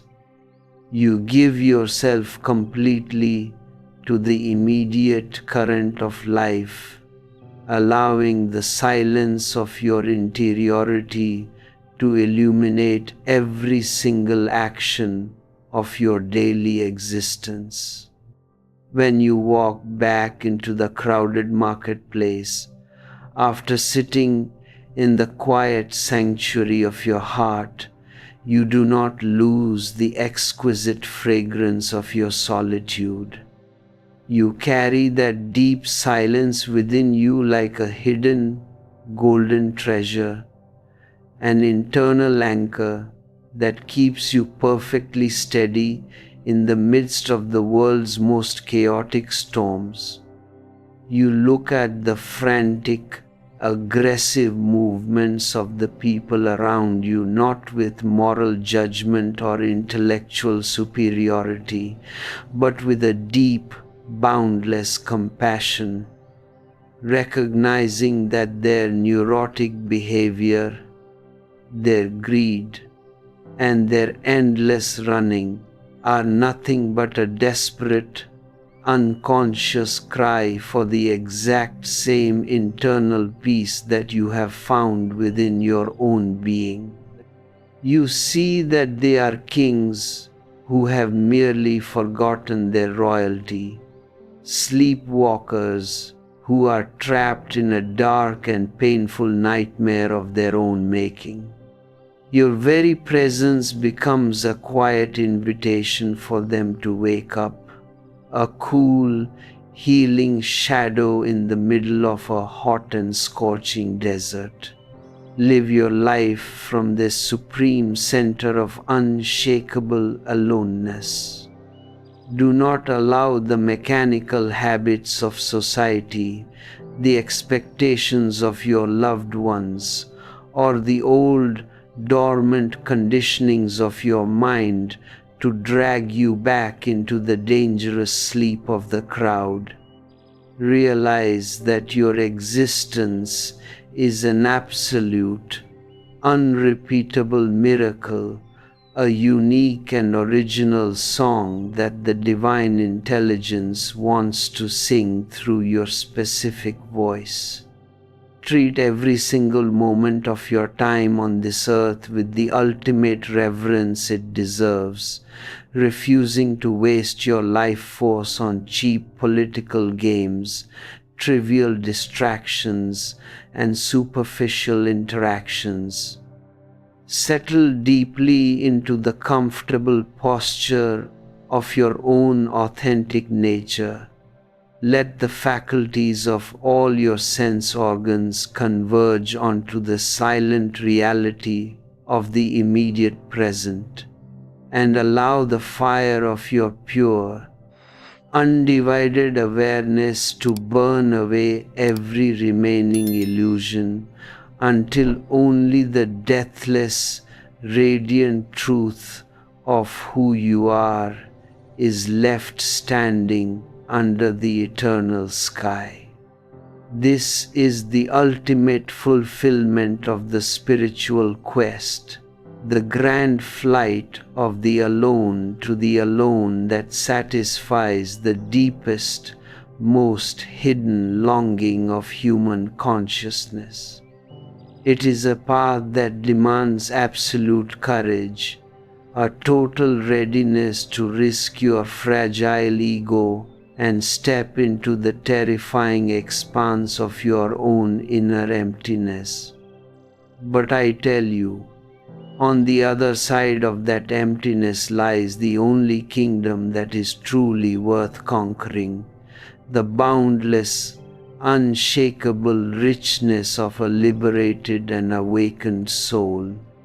Move through your days with a light heart, laughing at your own foolish mistakes, celebrating every small step of your inner unfolding, and completely trusting that the universe will always provide the vision, the strength, and the grace you need to return home to your own divine nature. The silence that is currently expanding within your consciousness as you absorb these words is your true home. Protect it from the noise of the world. Carry it gently within your heart through all your daily activities, and let it grow until it becomes the very atmosphere in which you live and breathe. You are not a small, frightened drop of water waiting to be destroyed by the heat of the world. You are the vast, magnificent ocean itself, temporarily playing the role of a drop for the sheer, ecstatic joy of the cosmic play. Settle into this magnificent truth. Embrace the absolute richness of your solitude and step forever out of the danger of the unconscious crowd into the radiant, immortal light of your own ultimate freedom. The dynamic of this inner liberation requires an uncompromising honesty with yourself, a willingness to look directly into the deep pools of your own unconscious conditionings without flinching. Most human beings are completely terrified of this level of self-scrutiny because they are afraid that if they peel away the layers of their socially approved personality, they will find an absolute void underneath. They have spent their entire lives decorating the exterior of their psychological house, hanging expensive curtains of respectability, placing fine furniture of intellectual knowledge in the rooms, and inviting the neighbors over to admire the layout. But if you walk into the basement of that house, you will find that it is crawling with the dark insects of fear, suppressed anger, unfulfilled lust, and a terrifying sense of absolute insecurity. You can continue to ignore the basement. You can pretend that it does not exist. And you can spend all your time hostessing elegant parties in the living room. But the smell of that decay will slowly rise through the floorboards and pollute every single interaction of your life. Meditation means to gather the immense courage to take a burning torch and walk directly down into that dark basement. It means to look at every single insect, every single shadow, and every single layer of filth with absolute, unconditional awareness. You do not go down there to clean it up with a broom. You do not go down there to fight the insects. And you do not go down there to condemn yourself for the state of the room. You go down there simply to see, to shed the light of your pure witnessing presence onto the hidden realities of your psychology. A miraculous transformation takes place when you do this. Any psychological poison that is exposed to the light of pure awareness instantly begins to dissolve on its own, losing its power to dictate your actions and distort your sanity. The darkness can only survive as long as it remains hidden in the deep, unexamined corners of your unconscious mind. The moment you bring it into the sunlight of your conscious presence, it simply evaporates because it never possessed an authentic substance of its own. As this internal cleansing deepens, you notice a profound change in the way you interact with the physical world around you.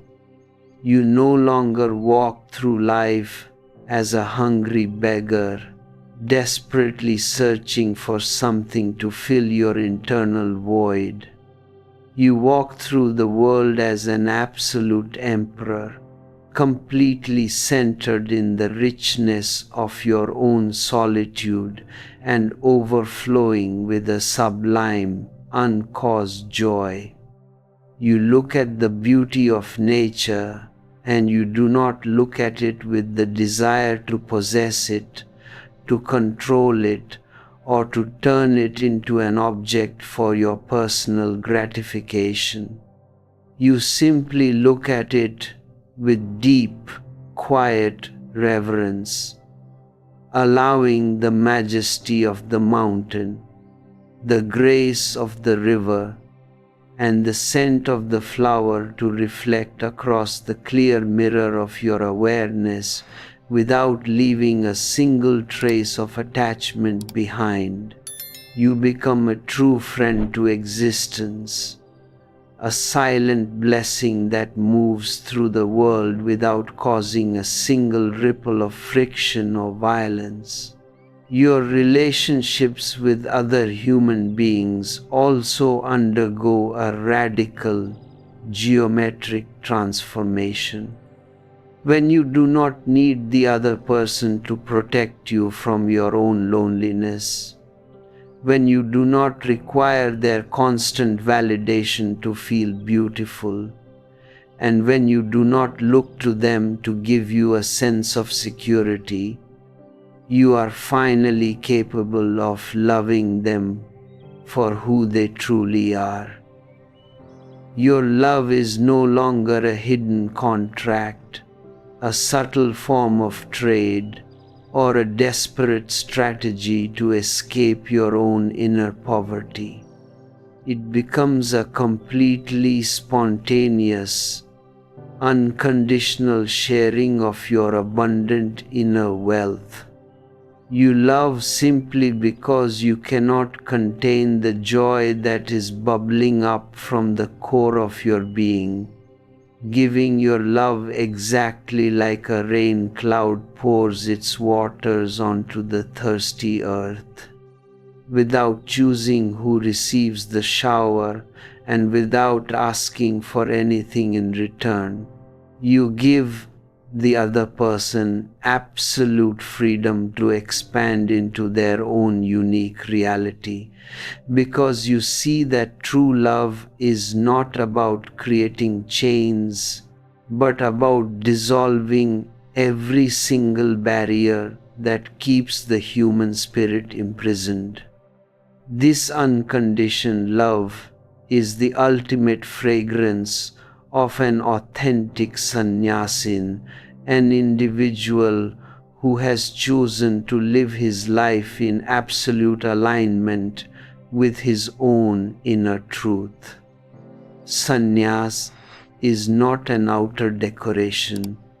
It is not about changing your clothes, wearing a specific color, or adopting a holy title to separate yourself from the ordinary crowd.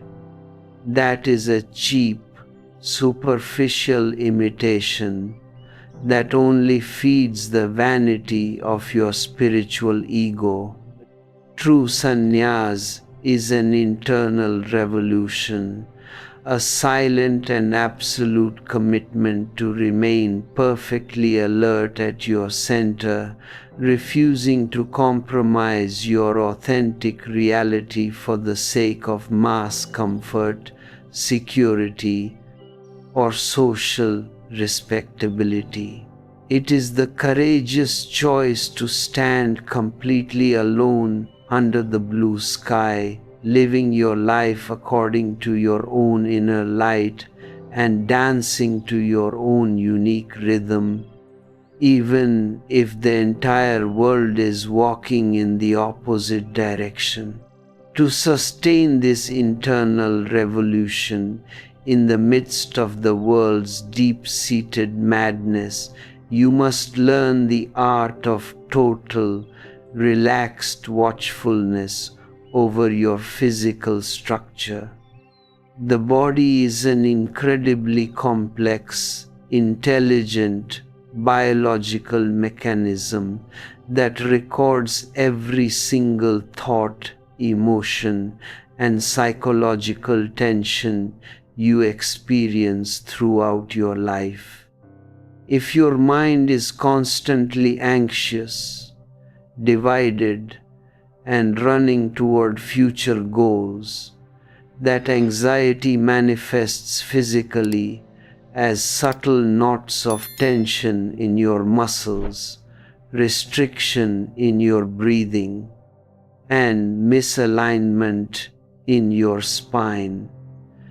These structural distortions create a continuous feedback loop of stress that keeps your brain in a state of high alert, making deep meditation almost impossible.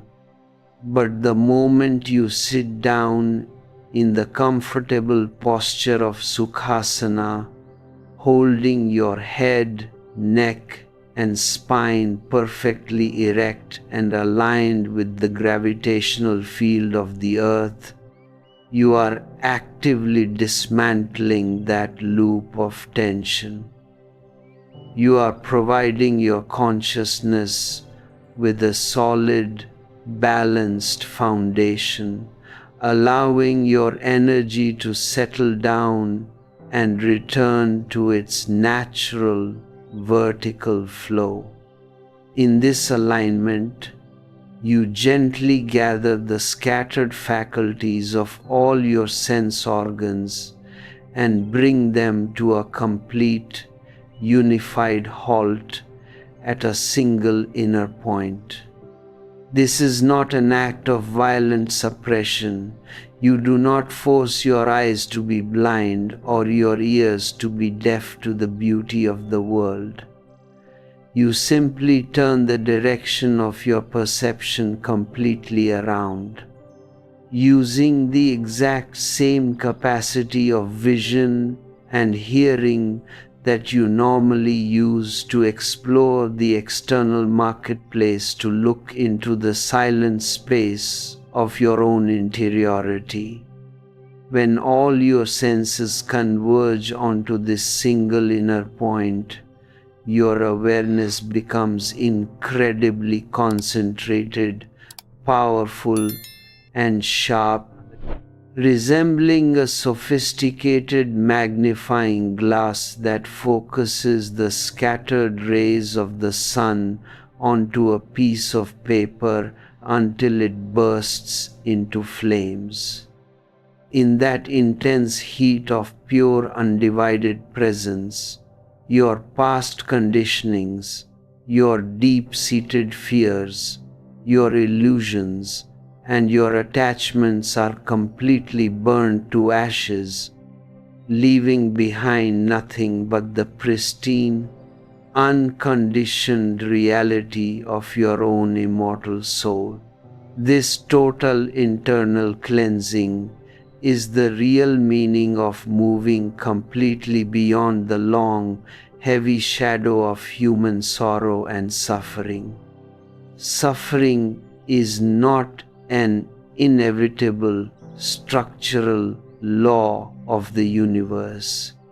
It is simply the friction created when your fragmented desires and projections clash against the absolute reality of existence. When you are divided into many separate minds, when your life force is leaking out through your scattered senses, and when you are constantly running away from your own emptiness, you are bound to remain in a state of continuous anxiety and pain. But the moment you return to your center, the moment you settle deeply into the unshakable richness of your own solitude, the entire landscape of your life is flooded with a sublime, unchangeable peace. You stand completely alone, rooted in the deathless essence of your own divine nature, a pure witness to the grand, beautiful play of the cosmos.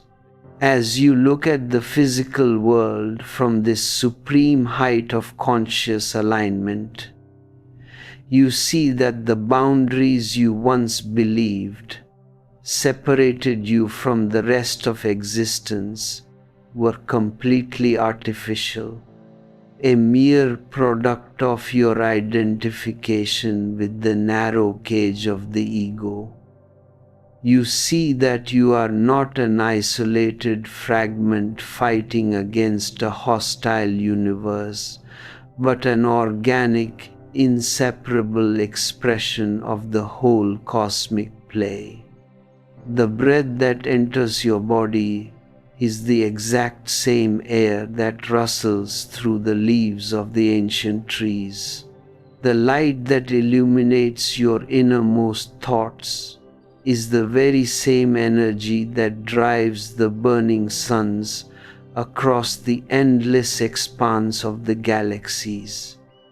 The distinction between the inner world and the outer world washes away completely like a sand castle under a rising tide, leaving behind only the pure, seamless ocean of ultimate reality. You are that ultimate reality, experiencing itself through a unique and temporary focal point in time, dancing its eternal dance of absolute bliss. Walk through your remaining days on this earth with this realization firmly anchored in your heart.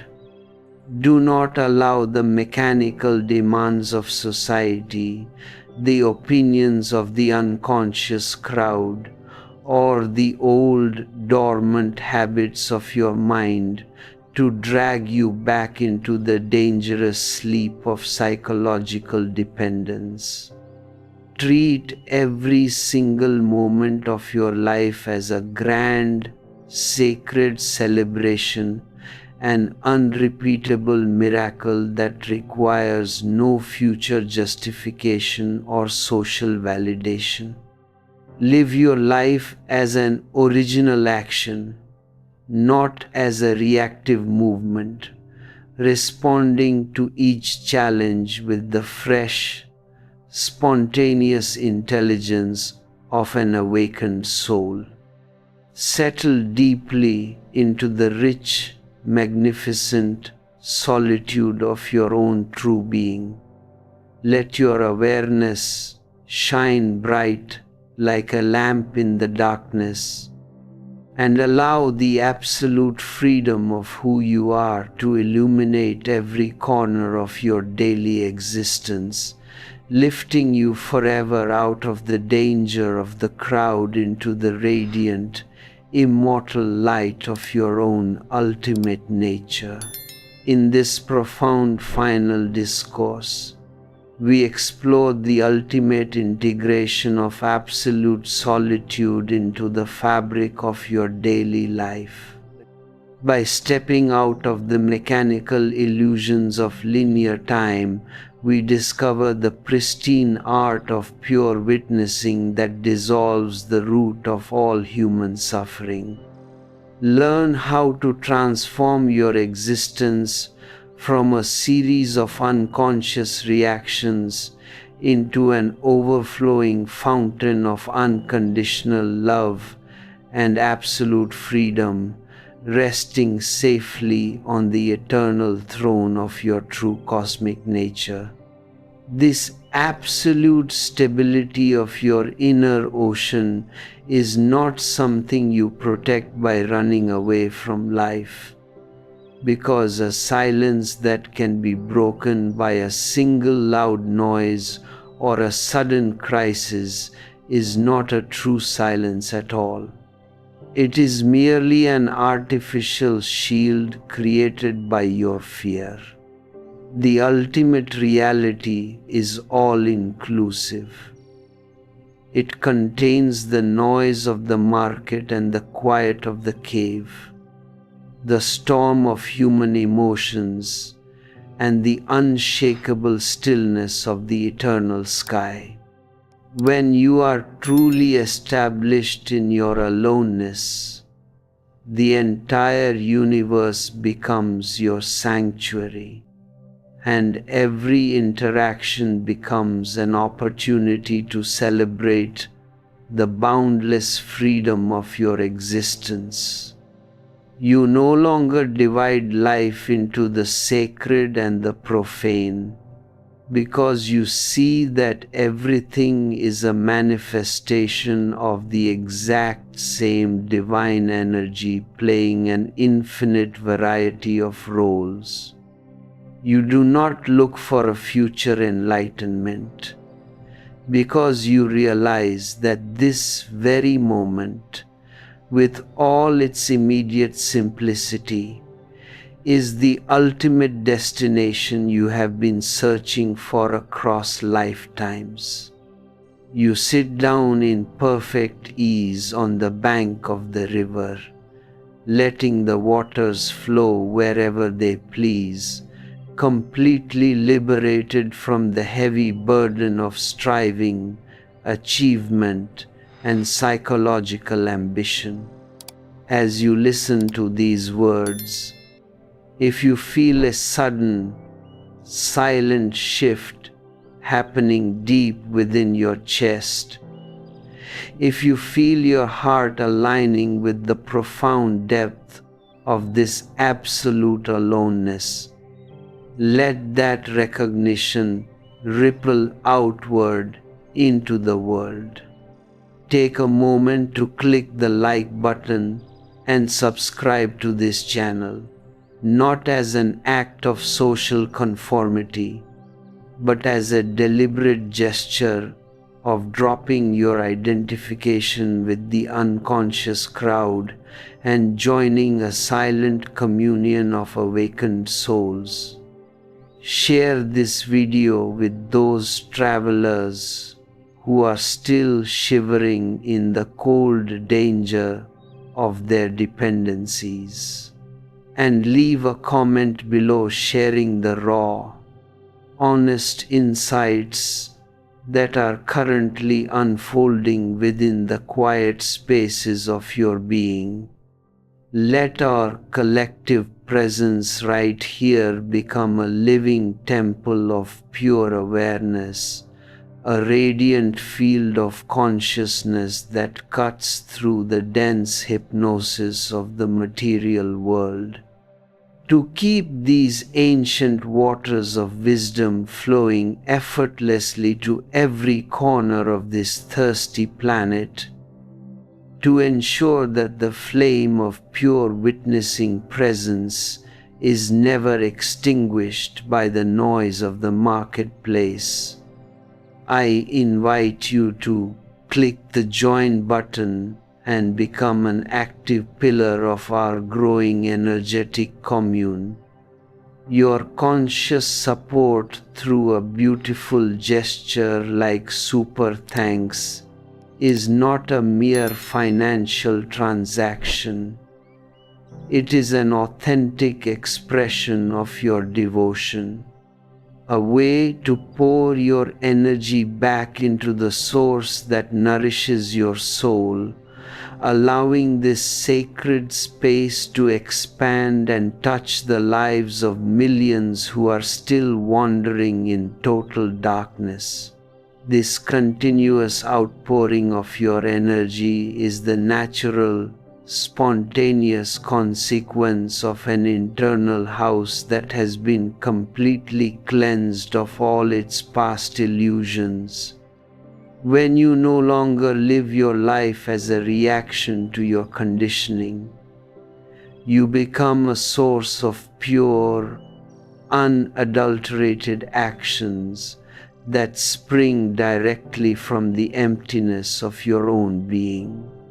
You see that your mind is merely a temporary biological computer, an accumulation of memories, opinions, and social programming that has nothing to do with the pristine purity of your soul. You look at your thoughts with the exact same neutrality that you look at the clouds drifting across the blue sky, completely detached from their beauty or their darkness. You do not try to fix your mind. You do not try to suppress your desires. And you do not try to force yourself into an artificial mold of holiness. You simply watch, keeping the lamp of your pure witnessing presence burning bright in the midst of the passing show, knowing that any psychological knot that is exposed to the light of your total awareness will automatically dissolve on its own. This path of witnessing, or sakshi, requires you to step completely out of the horizontal line of linear time and anchor yourself permanently in the vertical depth of the immediate present. The mind can only survive in the dead world of yesterday or the imaginary world of tomorrow. It feeds on your memories and your anticipations, creating a continuous psychological drama that keeps you exhausted and anxious. But existence knows absolutely nothing of this linear time. The trees do not grow in the future, the birds do not sing in the past, and the mountains do not exist in your imagination. Everything that is real is happening right now, in this immediate, vibrant slice of the present. When you drop your plans, your worries, and your frantic demands for guarantees, you naturally fall into the current of life, responding to each moment with the fresh, spontaneous intelligence of an awakened child. You become like a hollow bamboo flute, allowing the cosmic musician to breathe through your emptiness and create whatever melody is required for this specific point in time. This complete emptiness is what the ancient seers called the ultimate state of Kaivalya, the grand solitude where the boundary between the looker and the looked at washes away like a sand castle under a rising tide. You are no longer an isolated fragment standing outside of reality, trying to protect your fragile boundaries from a cold and hostile universe. You have become the very fabric of existence itself, a seamless, indivisible ocean of pure, ecstatic being. You see that the vast sky outside your window is the exact same sky that resides within your chest, and the light that shines in the furthest stars is the very same consciousness that is illuminating your thoughts in this quiet room. All your fears are instantly transformed into a beautiful, unshakable song of gratitude, because you realize that you can never be destroyed, you can never be lost, and you can never be separate from the source of life. You live your life as a grand, joyful play, celebrating each breath with absolute totality, laughing your laughter with unrestricted joy, and allowing the richness of your solitude to illuminate every corner of your daily existence. As this internal illumination deepens, you notice that your relationships with other human beings undergo a radical, geometric transformation. When you do not need the other person to protect you from your own loneliness, when you do not require their constant validation to feel beautiful, and when you do not look to them to give you a sense of security, you are finally capable of loving them for who they truly are. Your love is no longer a hidden contract, a subtle form of trade, or a desperate strategy to escape your own inner poverty. It becomes a completely spontaneous, unconditional sharing of your abundant inner wealth. You love simply because you cannot contain the joy that is bubbling up from the core of your being, giving your love exactly like a rain cloud pours its waters onto the thirsty earth, without choosing who receives the shower and without asking for anything in return.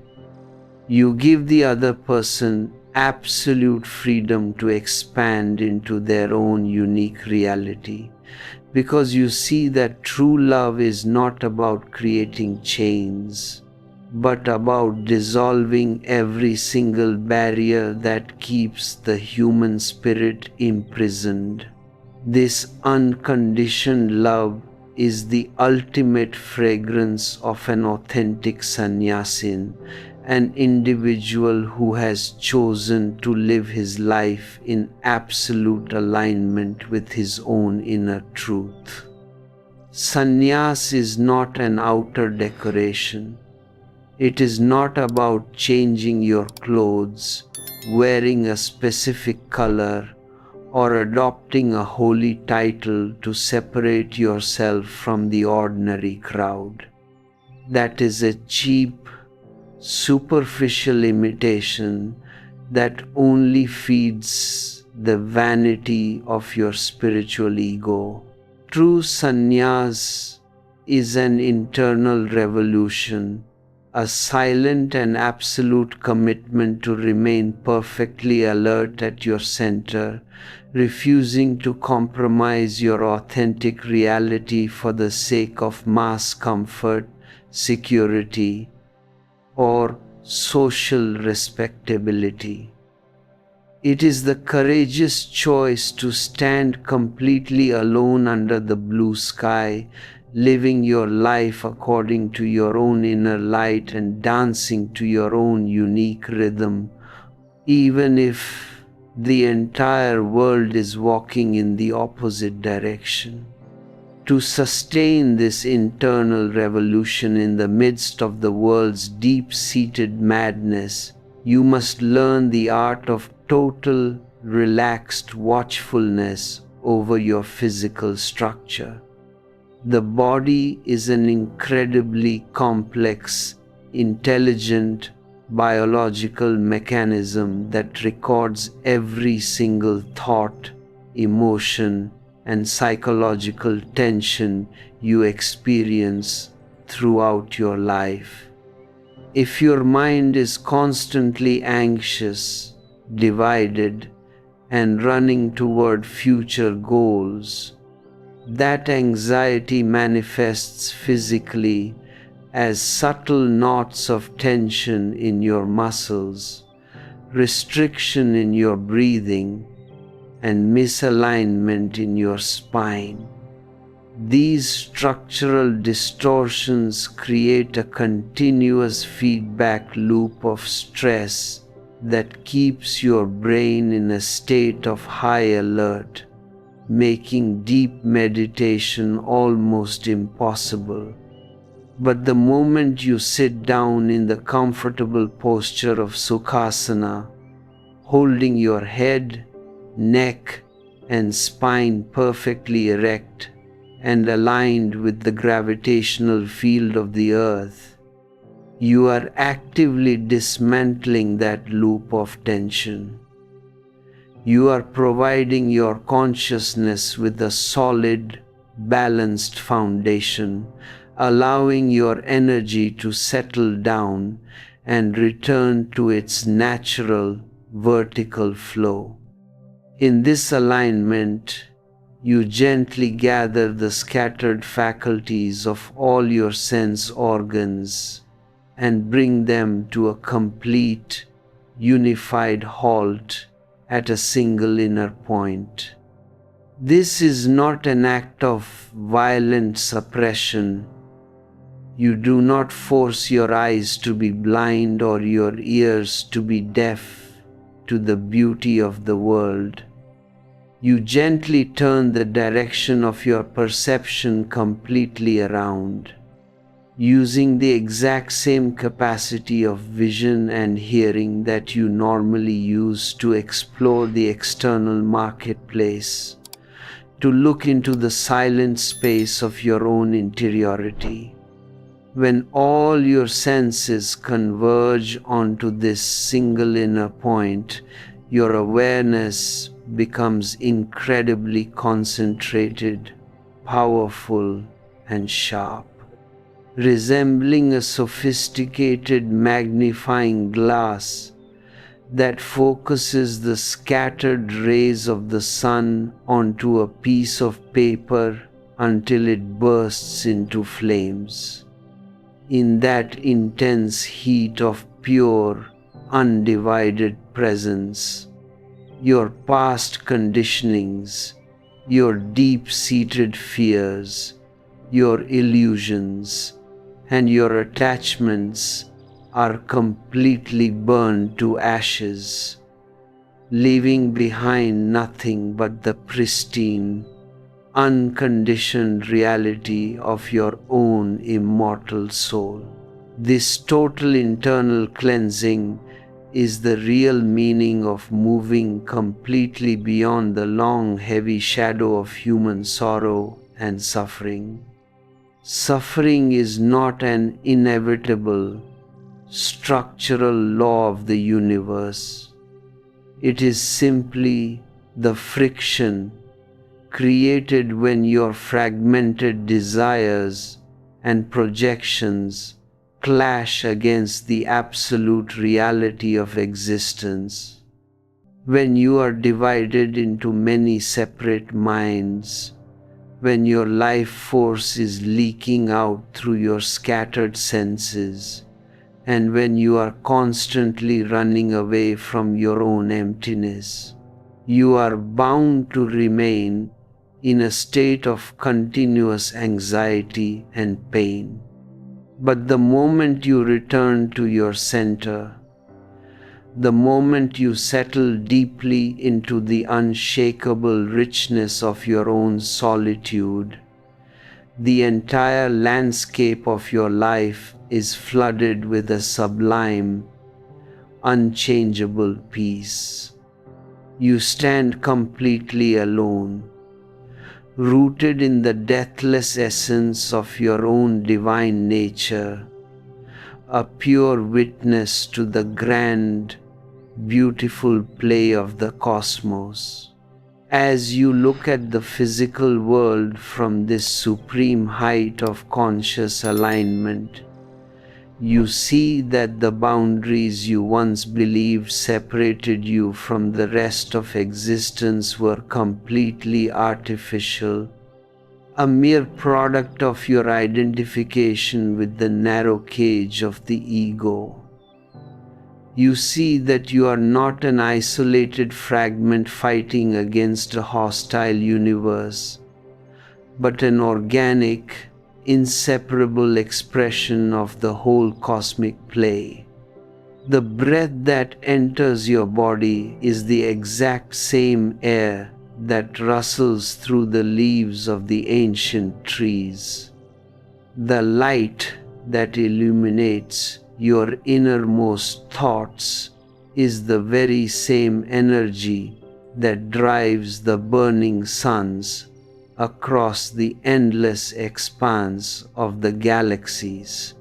The distinction between the inner world and the outer world washes away completely like a sand castle under a rising tide, leaving behind only the pure, seamless ocean of ultimate reality. You are that ultimate reality, experiencing itself through a unique and temporary focal point in time, dancing its eternal dance of absolute bliss. Walk through your remaining days on this earth with this realization firmly anchored in your heart. Do not allow the mechanical demands of society, the opinions of the unconscious crowd, or the old dormant habits of your mind to drag you back into the dangerous sleep of psychological dependence. Treat every single moment of your life as a grand, sacred celebration, an unrepeatable miracle that requires no future justification or social validation. Live your life as an original action, not as a reactive movement, responding to each challenge with the fresh, spontaneous intelligence of an awakened soul. Settle deeply into the rich, magnificent solitude of your own true being. Let your awareness shine bright like a lamp in the darkness, and allow the absolute freedom of who you are to illuminate every corner of your daily existence, lifting you forever out of the danger of the crowd into the radiant, immortal light of your own ultimate nature. This shift from the periphery to the center is a movement from horizontal time to vertical time. Horizontal time is the time of clocks and calendars, a linear progression from the past through the present and into the future. It is a dimension of constant running, of endless planning, of perpetual postponement. In horizontal time, you are never here now. You are always somewhere else, chasing a goal that is just out of reach, preparing for a life that never actually arrives. You treat the present moment as a mere stepping stone, a sacrifice you must make for the sake of a better tomorrow. But existence does not know any tomorrow. The trees do not grow in the future, the birds do not sing in the past, and the rivers do not flow in some distant imagination. Everything that is real is happening right now, in this immediate, unrepeatable vertical slice of the present.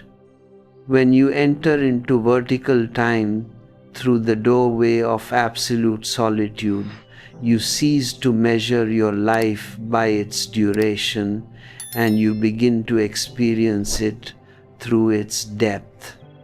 A single moment of total, undivided presence is infinitely more valuable than 100 years of mechanical, unconscious existence. In that depth, the past loses its heavy, suffocating grip on your psychology, and the future ceases to be a source of anxiety and worry.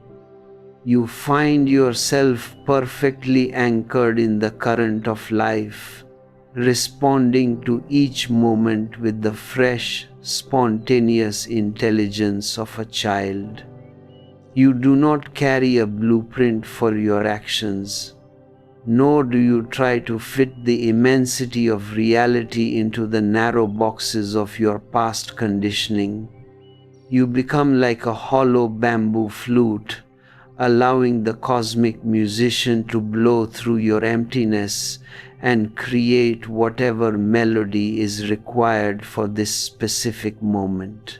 This state of vertical depth is what the ancient seers called the path of witnessing, or sakshi.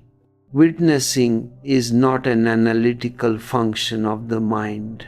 It is the absolute cessation of all judgment, evaluation, and choice. Normally, when a thought arises in your consciousness, you instantly jump on it. You either fight it because you think it is bad, or you embrace it because you think it is good. In both cases, you have become identified with the thought, losing your center and becoming a prisoner of your own internal chatter. Witnessing means to sit quietly on the bank of the river and simply watch the stream of your thoughts flow by without jumping into the water, without trying to accelerate the current, and without trying to stop the logs that are floating down the river. If a beautiful thought arises, you look at it and say within yourself, "There is a beautiful thought passing by." If an ugly, dark, or angry thought arises, you look at it with the exact same neutrality and say, "There is an angry thought passing by." You do not praise yourself for the beautiful thought, nor do you condemn yourself for the ugly one. You remain completely detached, an unshakable mirror that reflects everything without retaining any images, without being stained by the darkness, and without being captured by the light. As you practice this relaxed alertness, a beautiful separation begins to happen naturally. You see that there is a vast distance between you and your mind. The mind is a factory of thoughts, a machine that has been running for lifetimes, but you are the pristine space in which that machine operates.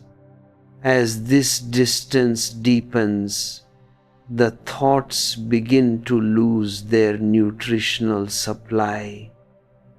Thoughts can only survive if you feed them with your attention, your identification, and your energy. The moment you withdraw your identification and look at them with the cool, dispassionate gaze of a witness, the thoughts begin to slow down. The intervals between the thoughts grow wider, revealing beautiful glimpses of pure, unadulterated silence. It is in these sacred intervals, in these spaces of complete mental cessation, that you catch your first authentic glimpse of the divine. You see that you are not a separate, isolated fragment fighting against a hostile universe, but an organic, inseparable expression of the whole cosmic play. Society is deeply terrified of an individual who has reached this state of internal alignment. Society does not want individuals. It wants predictable, manageable components that can easily be integrated into its massive mechanical machinery. It wants efficient clerks, obedient soldiers, compliant consumers, and submissive citizens who will follow orders without ever raising a single uncomfortable question. To keep you in this state of submissiveness, society uses the potent weapons of fear, guilt, and the constant threat of ostracization. It tells you from the moment you are born that you are incomplete, that you are a sinner, that you are inadequate on your own, and that you must constantly strive to conform to its arbitrary standards of morality and success, if you want to be worthy of love and respect. The moment you discover the immense richness of your own aloneness, the weapons of society instantly lose all their power over you. A person who is perfectly content within his own solitude cannot be blackmailed, cannot be manipulated through fear, and cannot be driven by the cheap carrots of social ambition. He does not need your approval to feel beautiful. He does not need your titles to feel important, and he does not need your institutions to feel secure. He has found the ultimate treasure within his own being, a wellspring of joy that is completely independent of the world's opinion. He becomes a radical rebel, not because he is fighting against anything, but simply because his very existence is a complete declaration of absolute freedom. He walks through the world, but he does not belong to the world, living according to his own light, dancing to his own rhythm, and refusing to compromise his authentic truth for the sake of comfort or respectability. This rebellion is not an aggressive, destructive act. It is the ultimate expression of compassion. A person who is trapped in the crowd cannot truly love anyone, because he is using the other as an escape from his own internal poverty. His love is always a hidden form of exploitation, a desperate attempt to manipulate the other into filling his inner void. He calls it love, but it is actually a mutual dependency, a silent agreement between two prisoners to look after each other's chains. This is why your relationships are so full of jealousy, possessiveness, conflict, and heartbreak. You are constantly demanding that the other provide a happiness that they do not possess within themselves, leading to inevitable resentment and mutual exhaustion. But the person who has mastered the art of solitude does not look to the other for fulfillment.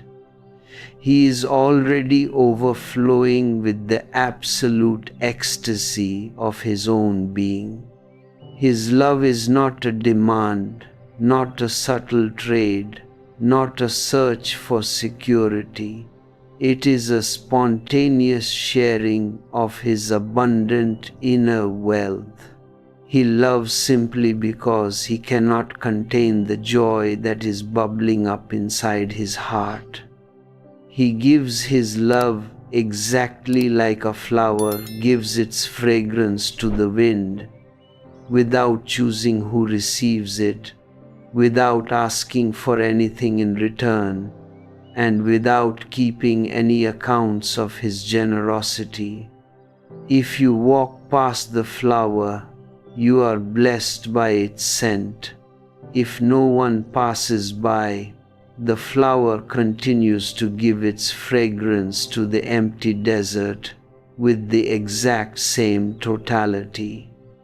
This uncaused, unconditional sharing is the only form of love that is truly healthy, the only love that liberates rather than binds. To help you seamlessly integrate this supreme awareness into your physical reality, you can find our ebook, the hidden energy protocol Reclaim Your God mode from the link in the description below to permanently anchor this cosmic truth within your being. Goodbye, my beloved friends, and may the silent radiance of your own solitude guide you back to your eternal home.